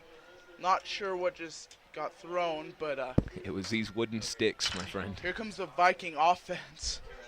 You asked. Okay. All right. Jeremiah Evans has one to the left, two to the right. Micah Jones and TJ Winder in the backfield. Here comes it's going to be a throw. He throws short to Caleb Vinker. Should have been caught. It is caught. 12 yards. No, they called it incomplete. Looked caught, juggled it around. Jeremiah Evans was definitely looking to go deep to Spencer Romney. He was double covered. Caleb Vinker was there. The pass was a little bit high. Still incomplete. All right, so looks like it may be a no, sorry, I just didn't see Jeremiah. Here it comes. It's two to the left, two to the right. They're far out wide receivers. This is going to be a handoff to TJ Wynn, though. He's going to go around the right side, breaks more tackles, gets about 1 yard, though. It looked like he may have been open for a couple yards, but the quarterback for Timpanogos also plays safety, Jackson Dunford, on the hit. Wow, I don't see a lot of safeties, I don't see a lot of quarterbacks playing defense, but he's out there. In the first half, TJ making up for most of Pleasant Grove, 152 rushing yards. We're hoping to see more of that from him during the second half. All right, 3 to the left, 1 to the right for the Vikings. Jeremiah has TJ Wynn in the backfield. It's about 3rd down and 7. It's a handoff to TJ, flag down. Plays broken up. I believe it's a false start on the Vikings. During the first 2 games, we saw a lot of flags, probably more than 20 for both of those of the first 2 games. Definitely a lot less flags here today, but still more than I think Coach Hamilton would like to see. Yeah, it's definitely an issue. We have a lot of penalties. A lot of them are offensive as well. It's something we need to iron out, and we need to iron it out really quick. If you talk to Coach Hamilton, he doesn't really like talking about it. He gets very upset. He understands that these penalties are killing us. But it's 3rd down, 13 for Jeremiah Evans. 3 to the left, 2 to the right. He's all alone in the backfield. Here comes the snap. It's going to be a throw. Throws it high to Micah Jones. Almost one-handed caught. Incomplete. The crowd cheering for a pass interference, but no call on the play. Some of the parents seem pretty riled up, but you know what are parents for? And those are his parents, some of the best fans I've ever seen. Micah Jones and Patty Jones and Lennis Jones. They've been there all the way since 5th grade. They've been their fans, and they've been the loudest every time. And they are just wonderful people. Lake's telling funny jokes up here in the booth. A terrible snap by the Pleasant Grove back into the end zone. Tackled the fumble. Timpanogos now. So that was unbelievable. I'm sorry that Lake was trying to take a drink on that play, but that was. No, let me recap what just happened. I kind of want to throw up. Punts high. Number 45, our punter, Jacob Hunter, couldn't get it. It rolls around the end zone for a couple seconds, bounces out to about the 2-yard line, where Vikings fall on it, but it's going to be 1st down and goal. Huge mistake for the Vikings. Not sure what we've seen the punt go over the head of Jake and Hunter 2 times now. One time it was a safety. This time the Timpanogos Timberwolves have the ball with 2 yards to go. Definitely, this could just give up a touchdown right here, and that's not something one to you the want to left, see. 2 running backs. Dunford's going to hand it off to number 5. Goal line defense, though. He's stuffed by number 34, Dallin Peely, just a sophomore, inside linebacker. Even though the defense knows they're up by 35, when it is on the goal line, they are not giving up because they want this blowout. Timpanogos beat them last year, and Pleasant Grove still has a thorn in their side from that, and they want to send Timpanogos home with an absolute blowout tonight. Is absolutely amazing. Definitely. Having players Zach Daw, Austin Taylor. You have Nick as a D end or sometimes Caesar. Dunford, spread option on the goal line. 3 to the left, 1 to the right. Snap, he wasn't ready for it. He fumbled it. I believe he recovered it, though, but number 34, no. Vikings have it. Marcos Garcia walks away with it. No points for Timpanogos. And that's what I'm telling you. Pleasant Grove absolutely just wants this blowout. They want it to be a blowout. They weren't coming in here looking for a good game where everybody's playing hard. They wanted to blow it out. Number 13, the quarterback for Timpanogos, he's hurt. He's down on the field. Every trainer from every team ran out there. And that was it looks definitely to be a neck injury. Definitely a very aggressive play. We could not see a lot of what was going on from here just because it was almost just a mosh pit on Dunford on that play. One thing I did see is 245-pound Dallin Peely throw Dunford around like a rag doll. And his neck looks to be hurt. He's going to walk off the field, though, but Viking ball now. First down 10. We have about 94 yards to go, but we can do that when we have Spencer Romney and TJ Wind. And we've done it probably 4 times this game already, so it will not be a surprise to see them do it again. All right, so it's going to be a handoff to Coleman Edwards. Sorry, I was not watching. I was looking at Connor.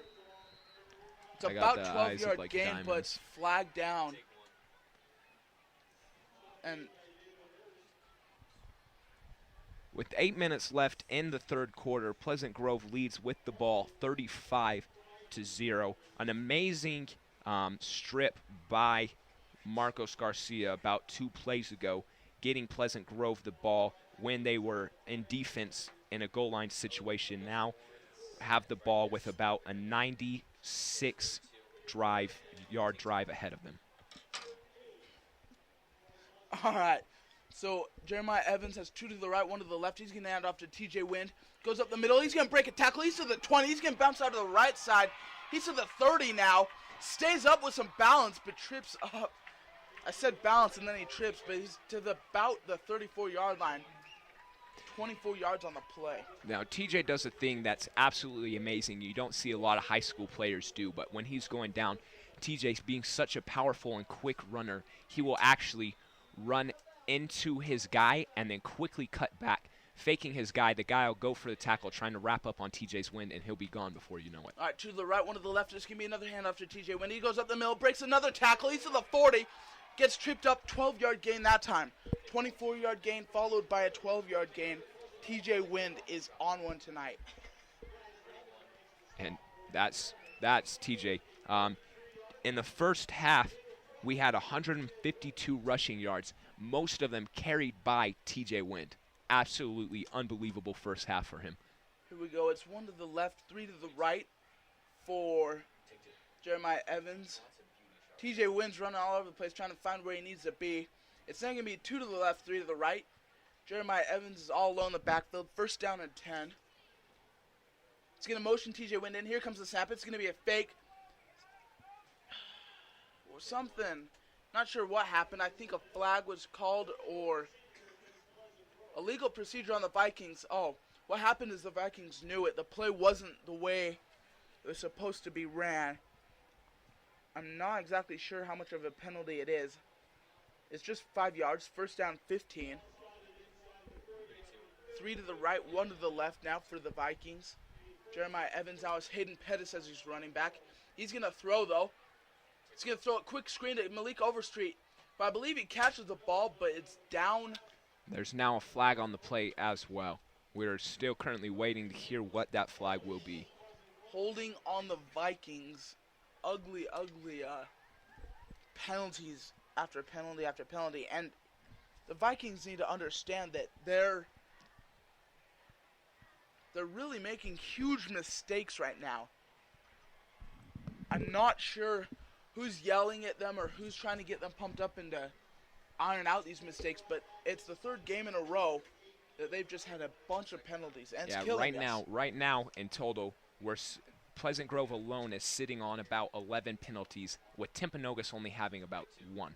2 to the left, 2 to the right for Evans. TJ Wind's now the back again. First down and 30. It's going to be a handoff to TJ Wind. He can get that. He's to the 10. He's got about 10 yards before he's tackled.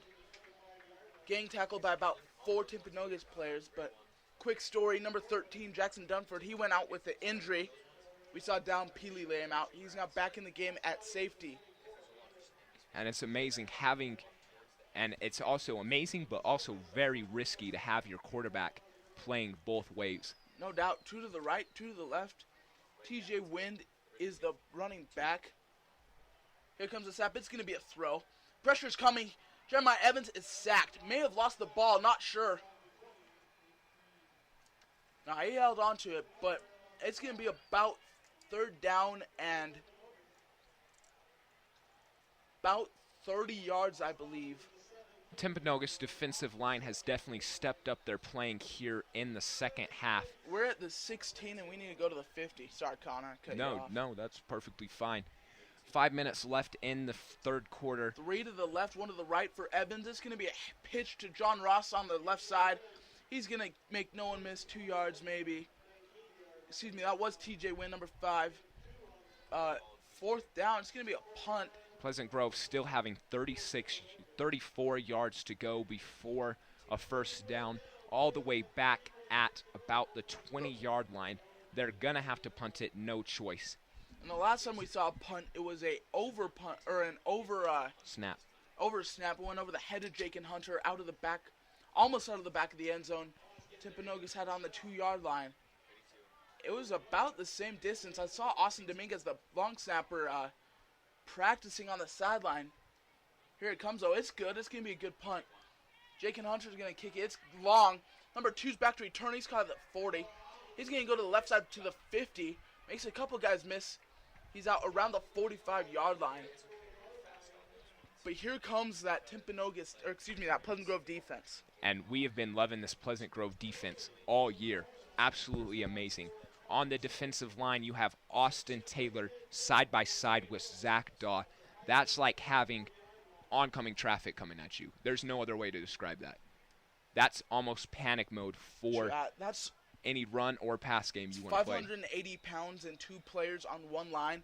And if you add Jesse Arias in there, I believe we're at like 720, if I did my math right. So that's a huge defensive line. Here comes the handoff. Number 5 is going to go about 4 yards up the field, though. Jackson Dunford still appears to be shaken up. He's at quarterback, but he doesn't look. He keeps shaking his head around as if he's trying to iron out an injury. Not sure what's going on with him right now. He's definitely going to have to come back into this game mentally and physically to get the Timberwolves back in here. 1 to the right, 2 to the left for the Timberwolves. He's got 2 running backs. Dunford, he's going to throw, though. He's going to get pressured, tripped up, sack. Number 25, Marcos Garcia. Marcos Garcia, as said before, state wrestler, and that's where a lot of the aggression for the defense comes from. Almost 3, maybe 4 state wrestlers on our Pleasant Grove defense. Huge guys with Zach Daw, Austin Taylor, Marcos Garcia, Caesar Madrigal, Josh Marsh, absolute gym rats, absolute massive guys just out of the womb. All right. Dunford has 3 to the left, 1 to the right, 3rd down 10. He's going to roll out to the left side. Pressure by Peely. He's going to throw it deep. No one there. No, it is. Maybe complete. It is. An amazing grab. Double coverage. That was number 23, Austin Segmiller. Definitely. Dunford definitely is going to need to be able to do more plays like that, and especially going to his receivers, Segmiller and Trace Esteban. Austin Segmiller and Trace Esteban, both the receivers that when they get into that wide open territory, they're unstoppable. They have the hands that'll be able to grab anything. And we're yet to see Trace Esteban do much tonight. Definitely. They definitely know to cover him coming into 3 this to the game. right, 1 to the left for Dunford. He's going to take the snap. It's going to be a quick throw to number 9, Trace Esteban, for about 4 yards. Braden Cox is a little bit upset. He thought it was an incomplete. He has won the matchup with his ex-best friend, Trace Esteban. Sorry, but that one was caught. It looks to be maybe 5 yards now. Trace Esteban, Braden Cox, both known to date the same exact girls in junior high. almost a rivalry between those two. So interesting to see them match up in this game. 2 to the right, 1 to the left for Dunford. He's going to throw. He's got a running back out there. Incomplete, though. Number 2, Spencer Romney, gave him a hit. Number 48 was the fullback trying to catch the ball. He's a big guy, and Spencer Romney, as small as he is, he laid him out. Spencer Romney, the thing he has going for him is those powerful legs that he can just get the speed up, and those powerful legs behind him to just drive and get those amazing tackles as he does again and again in this game. All right, so here comes that Timpanogos offense. It's a 3rd down and about 5 on the 30-yard line. He's got a 3 to the right, 2 to the left is Dunford. Pressure comes. He's going to be a throw. He just throws the ball. It may have been complete, though. I don't think that was complete. It looked like it dropped. I have not. The ref is saying complete. It's complete. It looked bad angle from here, I believe. Definitely. But, Timpanogos first down. Jackson Dunford just throwing the ball. yep, and they have really no other option with the D-line on Pleasant Grove's side than to throw the He's ball. taking a bunch of shots. Peely, number 34, again on the hit. That was about his 4th almost sack. So 3 to the right, 2 to the left for the Timberwolves. It's going to be a quick throw, slant to Austin Segmiller. Around first down yardage, maybe 9. Austin Segmiller held up there by 3 or 4 guys, and it took almost 6 to take him down. And that's just a testament to what a massive kid he is. He's a gym rat, known to go to the gym with the Austin Segmiller from time to time. He's one who can just put up weights, and he definitely, on leg day, he definitely has the ladies watching because there is some power in there.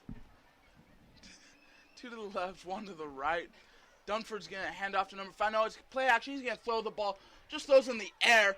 Intercepted by the Vikings, I believe. It is. Number 23, Jared Ivan. He's about 6 feet tall. He won the matchup with the 6'4" Austin Segmiller. They used to be teammates. Yeah, unbelievable. Austin Segmiller played with PG up until 9th grade. Jared Ivan won that matchup without a doubt. Yeah, definitely, and it's great to see our Jared Ivan. What's that, his 3rd this year? I do believe it's his 3rd, and Jacob Ivan only has 2. They're twins. They're very competitive. They keep a tally of who has the most interceptions and definitely in the season. I believe if Jared wins, I believe it'll go 9th grade Jacob won, 10th grade Jared won, and 11th and 12th grade I believe Jared's won both of those. So it's definitely it's the Ivan's very passionate for the game of football and just loved the idea of competition. Coach Bayless has been known to say that the hardest workers on the team have gotten the interceptions, and that's Jared and Jacob Ivan. He said that a lot. They're gym rats. They used to not be. They used to be very skinny in 9th and 10th grade, but high school football changed them for the better as they've gotten very strong. Down in the bleachers, we now have our homecoming queen, Bailey Clark, entering with her boyfriend, Drake Anderson. What a lovely couple they are of maybe 3 years. Just great to see them together. Congratulations to her for homecoming queen. And we just love our homecoming people here at PG. We just love them. All right, Jeremiah Evans is on the game. I believe it's just going to be the backups. Number 18, quarterback, is now starting. 2 to the right, 1 to the left for the Vikings. His running backs are Hayden Pettis and Micah Jones. Here comes the snap. It's going to be a handoff to number 24, Hayden Pettis. He goes about 2 yards. Hayden Pettis Jr., he did a lot last year as a sophomore in the AF game last year. He had 2 touchdowns, 2 receiving. So Hayden Pettis is an absolute stud for the Vikings. Definitely. A minute 35 left I'm in the sure. 4th quarter. Let's try and Pleasant get Grove number leads 18's 35-0. name, the new quarterback in. I believe it's Christian Miller. It is junior. Christian Miller, 6'1", 185 pounds is now our signal caller. But he's going to fake it. He's going to throw. Throws it tall to Caleb Binker, who's caught it for about 20 yards. What a reception there by Caleb Vinkner. Great pass by rookie quarterback. Who's that again? Christian Miller, junior. Future looks bright with our young quarterbacks. Isaac Hamilton, just a freshman, 6'4", 200 pounds. And number 18, Christian Miller, who's throwing like a gunslinger. Yeah, amazing throw. Entry on the field. Not sure if it's the guy who received the ball. Looks to be Caleb Binker. His parents are right below us, and his dad is absolutely stone cold. He is not. It's definitely, moved. you do not want to see anybody from your team, especially your own child, go down on the field. Pleasant Grove has the ball now on the 46-yard line. Injury still on the Caleb. field. They have not been able to get Caleb up quite yet. Hopefully, just a cramp. We've seen a lot of cramps this year for sure, but it seems to be more than that. He's down, and they have not even tried to get him up. Oh, they're getting him up right now, and yep, as we said before, that's Caleb Vinkner. They're standing him up. They're not walking him yet. They're taking him back to the sideline. He's walking with no help. I'm sure it's just a cramp. Oh, and he's holding his stomach though. May have just gotten a bad hit. 11 minutes and 14 seconds left here in the game. Pleasant Grove with the ball on the 46-yard line, leading 35-0. Definitely a strong showing here in the first three quarters of the game. Two to the right, one to the left for Christian Miller. He's got two running backs. He's going to hand off to 24 Hayden Pez, who's going to go up for about 3 yards. Stratton Wagner, number 79, just picked a player up like one-handed and threw him about 3 yards. I'm not even kidding you. A safety tried to blitz, and he literally just picked him up and threw him. And really, with Stratton being the big guy that he is, that's no surprise. Two to the right, one to the left for Miller. Sorry, three to the right, one to the left. Here comes the snap. It's going to be a throw. It's a screen to number 24, Hayden Pez. Can't break the tackle. About 4-yard loss. It's going to be 3rd down and 12. 10 minutes and 30 seconds left here in the game. Pleasant Grove leading 35-0. Ball now on the 45. Pleasant Grove looking at a 55-yard drive for the end zone. So we get to see our JV right now. Some exciting players that are younger. Definitely Not good. sure. Definitely good to see those younger guys take the field. No doubt. 3 to the right, 2 to the left for Miller. He's going to take the snap. It's going to be a throw. Throws it long, high. Almost caught. Should have been caught. Coleman Edwards had it in his chest. Just got dropped. Sophomore, number 28, Coleman Edwards. Our sideline reporter coming back with some information.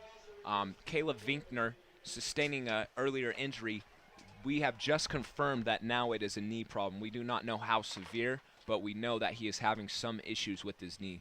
Yeah, we do not know if we will be seeing him later this game, but hopefully he can get back into maybe not this game, but the rest of the season, as we would love to be able to have Caleb Vinker on this offense. definitely. But as we've seen, it is a penalty on Timpanogos, so it's automatic 1st down for the Vikings. It's going to be a quick handoff to number 28, Coleman Edwards, who breaks a tackle and gets a 1st down. He's still going. He's to the 22-yard line, about 16-yard gain. That was Strong amazing. run by the sophomore. Yeah, very good. He goes up, almost gets tackled, breaks that, comes up. Another guy quick latches onto him, breaks that, and goes for about another 5 yards before eventually being taken down. All right, so the Vikings have 3 to the right, 1 to the left. Hayden Pettis is the running back. Miller's going to hand it off to Pettis. Pettis is going up. He's going to push guys over. Gets about 12-yard gain. Hayden definitely in clutch moments comes in and gets those needed yards for that 1st down. Hamilton knows that when he needs that 1st down, Hayden can get it for him. 9 minutes and 18 seconds left. Pleasant Grove still leading 35-0 with the ball now on the 10-yard line. 10 and goal for Pleasant 3 Grove. to the right, 1 to the left for the Vikings. Hayden Pettis still a run back. It's going to be hand off to him. He's going to go up forward. Gets about 2 yards. He got trucked, as our producer Ryan Cokerhand said. I didn't have a good angle here. He has a better angle than me, so I'd believe him. But still about 2-yard gain. It's going to be 2nd down and goal. Pleasant, the Timpanogos defense definitely showing up here in the 4th quarter. We are now seeing them play probably better than they have played the whole game, stopping a lot of the running game, which has been successful earlier in the game for Pleasant JV. Grove. That's the thing. Timpanogos looks really good when they play our JV. So here comes the screen pass. Number 24, Hayden Pence, is going to go out to the right side. Breaks a couple tackles. Mows the guy over. Scores a touchdown. I just cracked so bad. That's okay. I had 2 games ago, so it's fine. He just laid out a player, stretched his arm forward, and scored a touchdown for the Vikings. Huge play. Amazing. Very, very fortunate. We're wondering who's going to kick. Oh, no, Caesar's not going to be kicking Number the 95, extra Zach point. Hall, senior. This is his first year ever playing football. He's not ever played. He told me earlier that he was never even a fan of football. He just thought it would be fun to play one time. Hey, and there's nothing wrong with on that. his senior year. He decides to be a kicker and a punter. I saw his calves the other day. They're huge. They look like Pistons. They do. He's got a V8 under there. Unbelievable. But not sure if it's a timeout or. It appears Or that what? Timpanogos has called a timeout. 7 minutes, 46 seconds left in the game. Pleasant Grove now leading 41-0, waiting to take the extra kick. The stands are absolutely packed here tonight at Pleasant Grove Stadium. We have some crazy fans, shirts off. We got some lovely girls here cheering on their Pleasant Grove Vikings. And I'm telling you that these Pleasant Grove cheerleaders are going to be sore tomorrow. If they make this kick right here, they will be doing another 42 push-ups. And, like, doing the math, I can't do math, but that's well over 100 push-ups. Maybe, like, 150. The kick is now up, and it is good. That looked really good, too. Zach Hall, first kick of his life. Another 42 push-ups coming for our Pleasant Grove cheerleaders. That was a great kick. So I'm going to do the math real quick just to see. Do it. We have nothing else to 7, do. This is an absolute 14, blowout. 21, 28, 32. What, I don't know. I don't know my fractions. Get that light off. 7 minutes and 34 seconds. Pleasant Grove now up 42-0. We're wondering who will be kicking for the kickoff today. I do believe, I'm not sure if I did the math right, but it's about 137 yards, or excuse me, 137 push-ups they've done. At the beginning of the game, we saw that they had about, or excuse me, at the halftime, one of the Pleasant Grove coaches said that they had about 340 yards of total offense. We haven't added much on. We've only scored 1 touchdown this half, but I believe we're still up by a bunch. We are definitely we are about 5. We need a bouncer up here. Please, if you would like to submit your bouncing services to PGSN, we would appreciate it very much. As we were saying, Pleasant Grove almost well over 500 total Chase yards for Esteban's the going game. to have the opportunity to return it.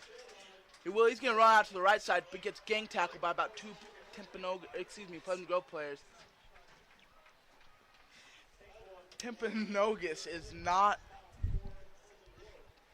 Pleasant Grove's going to come out now with their JV defense as well.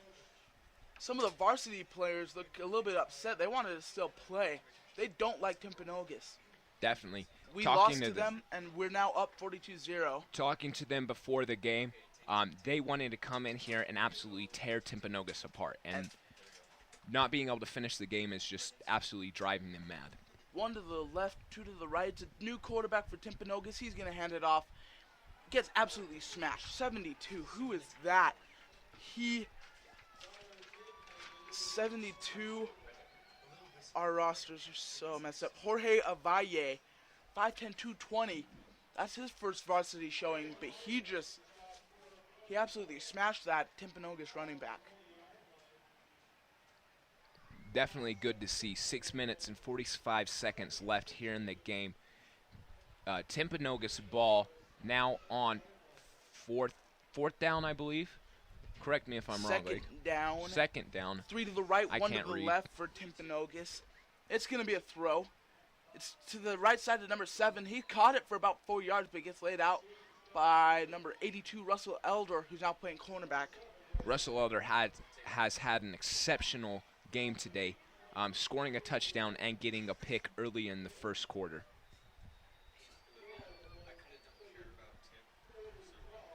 About 15 yards to go for Timpanogos to get the first down, back at the 29-yard line. This is now or never for them. They are going to have to get this, or they're going to have to punt it away. 2 to the right, 1 to the left for Timpanogos. He's got 2 running backs with him. He's going to take it. It's going to be a throw, though. Pressure's there. He's going to try and run it. He's still running to the outside before he gets pushed out by number 82, Russell Elder. About a 5-yard gain. A lot of broken tackles on that play by number 15. An exceptional run, taking it to the outside. Stopped by the sideline in the end there. 6 minutes left, 42-0. Pleasant Grove leading Timpanogos with the ball. We are now on 4th down and about 7. Timpanogos at the 30-yard line. Malik Overstreet, number 6, sophomore, is back to return the punt.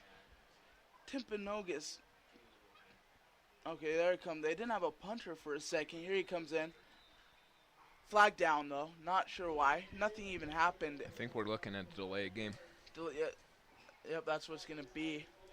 They're not going to be punting it 5 yards back. Timpanogos, a lot of personnel issues. Didn't get their guy in. It's now a delay of game, and that's something we see that a lot when they're down by so much. There's so much else to worry about than getting enough guys on the field, but that's key. All right, so here comes the punt. It's high. Malik Overstreet's he's not gonna try and return it. It's just gonna bounce around the 32-yard line, where maybe not sure what quarterback's coming out this game. It is, I believe. I'm really excited to see this.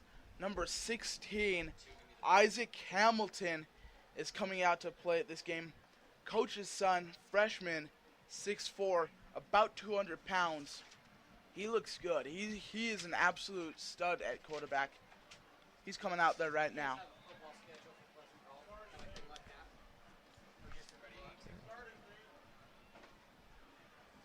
All right, 2 to the right.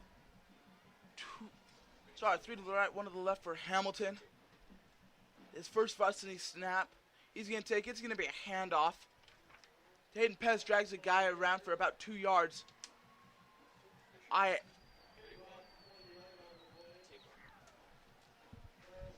Hamilton, not sure how long he has played football, but from what I've heard, he's already been recruited as a freshman, 6'4", 200 pounds.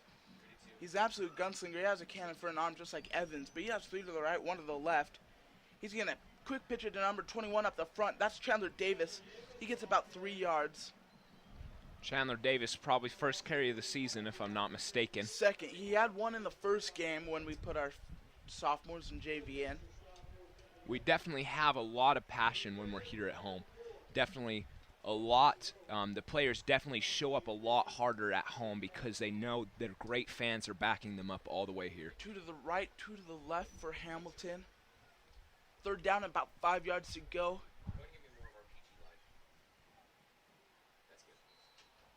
Some movement up front with the line. Not sure if it's a false start or an encroachment. Encroachment's on Timpanogos. False start's on PG. And it's a false start for the Vikings. The ball be moved back about 5 yards. Pleasant Grove now on the 3rd down on about the 35-yard line. 30, Doug, I can't. 32, thank you very much. 2 to the right, 2 to the left. 24, Hayden Pez is the running back for Hamilton. Here comes the snap. It's going to be a handoff. Hayden Pez is going to break a couple tackles, maybe 5 yards. I'm jealous. I wanted to see Hamilton throw, but oh no. Shoot. A huge player for Timpanogos. You can't even see his number because his belly takes it over. Is Austin Segmiller, number 23. He absolutely laid on number 23, Austin Segmiller, who is now hurt. He looks to be all right. He might take a couple breathers on the side, kind of limping off the field, kind of It may have been about 320 pounds, that lineman looked like, and Yeah. he just sat on Seg Miller's knee. Yeah, that's kind of just hard hit syndrome. I think he'll just take a couple plays off to the side and come back in, hopefully, to finish out the game. Number 45, Jacob Hunter's entering to kick the punt. Timpanogos, more men on the field. They had to run them off. They got it in time. Here's the punt.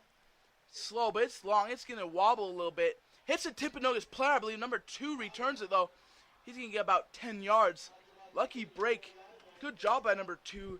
It hit a Timpanogos player and then bounced around, which that is a fumble. Number 2 is able to pick it up and ran it for about 10, maybe 12 yards.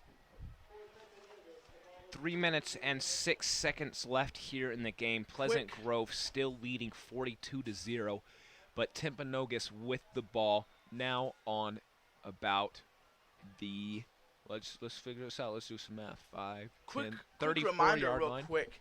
Don't forget, after this game, go to the movie ran by KPGR and the Student Council. It's on the upper band field. It's going to be Wreck-It Ralph. So And I don't love forget Wreck-It to go to Ralph. that. I'm To the gonna right- wreck it. To the left for Timpanogos. Couple mistakes for Peach. I'll take over some play-by-play while Lake's having a little time to himself. 2 minutes and 30 seconds left here in the game. Pleasant Grove still leading 42-0. A good run there by Timpanogos, gaining about 5 yards, now on the 39-yard line Sorry about that. and about 5 yards away from the first down. Play-by-play is really hard when you have a guy as funny as Connor Rivers. Some of the stuff he says just, it kills me. I try not to laugh, but Timpanogos now is 1 to the left, 2 to the right. It's going to be a handoff. Fumbled ball again. Quarterback takes it, but number 3, Number 3, I think that's Peely, if I'm not mistaken. it is Keenan Peely, the twin brother of Dallin Peely. Keenan Peely, 6'1", 108, not a guy you want to be running at you full speed for a hit when you're trying to pick up a fumbled ball. Yeah, he's a little bit slow, or he's a lot faster, and he looks nothing like his twin Dallin Peely, who's 6'2", about 245 pounds. But they play with that same aggression. A minute 25 here to go for the game. Pleasant Grove still leading 42-0. All right, so it's going to be a, not sure what happened. I believe it was a throw is incomplete.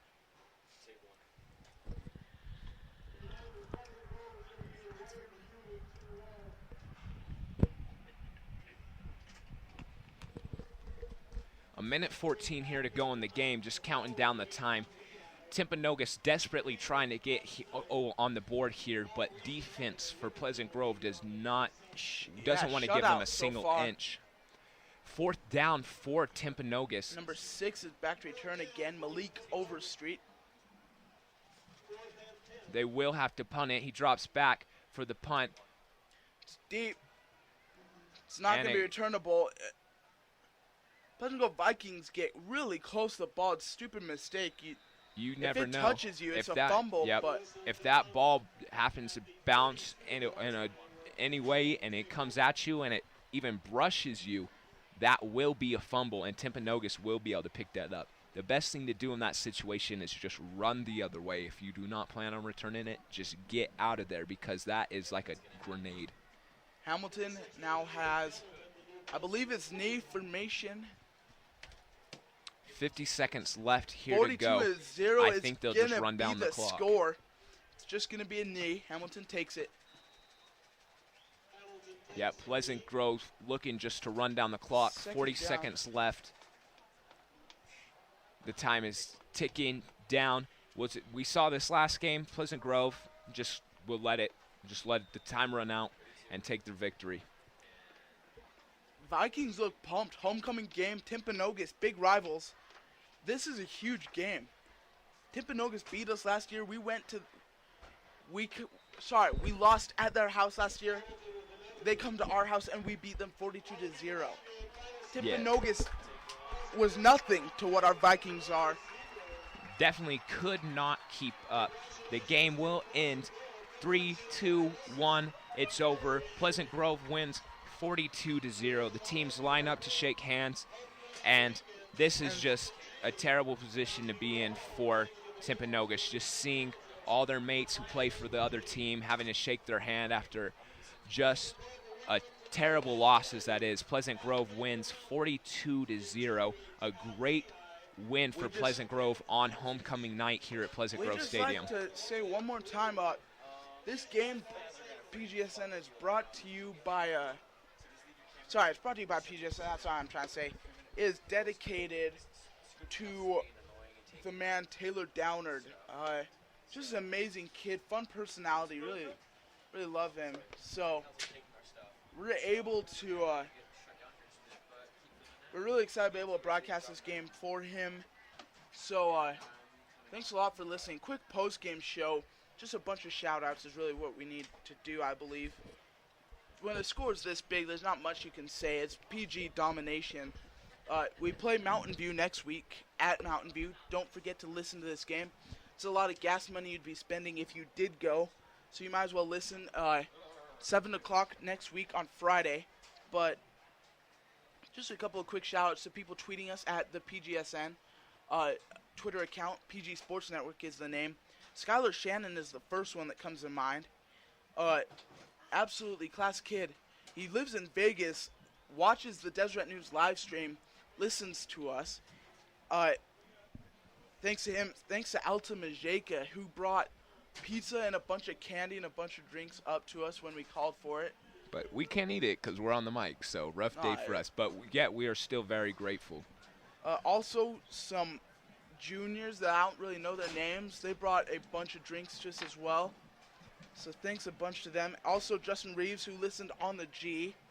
No one has ever done that before, I'm pretty sure. He's making history right now. Definitely a great teacher at Pleasant Grove High School. Once again, Pleasant Grove beats Timpanogos on homecoming night 42-0. An absolute shutout here, and the fans seem happy about that. Stands absolutely packed to the fullest tonight here at Pleasant Grove Stadium, and that's what we love to see, especially on homecoming. All right, so just a quick recap. Vikings jumped out in the first half, scored 35 points. In the second quarter, they slowed that offense down, but they still won 40. They still scored 2 more touchdowns with their JV. They win 42-0. Not sure what else we can do, but that was one of the most dominant games I've seen in my life. And definitely showing our next week's opponents, Mountain View, what Pleasant Grove is bringing to the table. Now, last week suffering on the O-line, but O-line seems to be all cleaned up.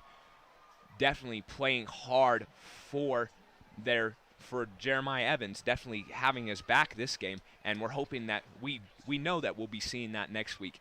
Strong defensive showing here by Pleasant Grove, as we've come to expect here in the last 3 games. Austin Taylor, Zach Daw, Marcos Garcia, Josh Marsh, Dallin Peely, definitely. Amazing players. Great to see such heart coming out on homecoming night. Such a great game. Definitely. Fun one to watch. There's not much to say. We absolutely owned the Timpanogos Timberwolves. But one more shout out. I want to shout out to Timpanogos cheerleader Mercedes Olson for tweeting at us as well. She didn't really like the broadcast, but it's all right. But that's okay. Shout out to Mercedes Olson. Hating on our broadcast, but that's okay. Pleasant Grove, let's get a shot at. Oh, we did get a shot at this. Oh yeah, doing some Viking jumping jacks here on the center of the field. Fans absolutely loving it. And look at that, it's Von Miller. That's an NFL player. Sorry, Vaughn, the Viking. The Viking man that we all know. We all know and love Vaughn. Yeah, I don't Vaughn's a great really guy. know how to say it. He led the charge on that those Viking jacks, and great scene here. Vikings all have their helmets up in the air. These fans are pumped. PG comes away with a huge win, 42-0 over the Timberwolves. Pleasant Grove, what a great game. Not much to say, taking it 42-0. We thank you all for listening in here on KPGR, Deseret News, or however you're listening to the game. So so grateful to you and all our great fans. Or if you're not a fan, just thanks for listening in. We hope you enjoyed the game. We'll be back next week at Mountain View, same time, 7 o'clock, broadcasting to you live. Thank you so much for listening in. From PGSN, this is Connor Lake, and we're signing off.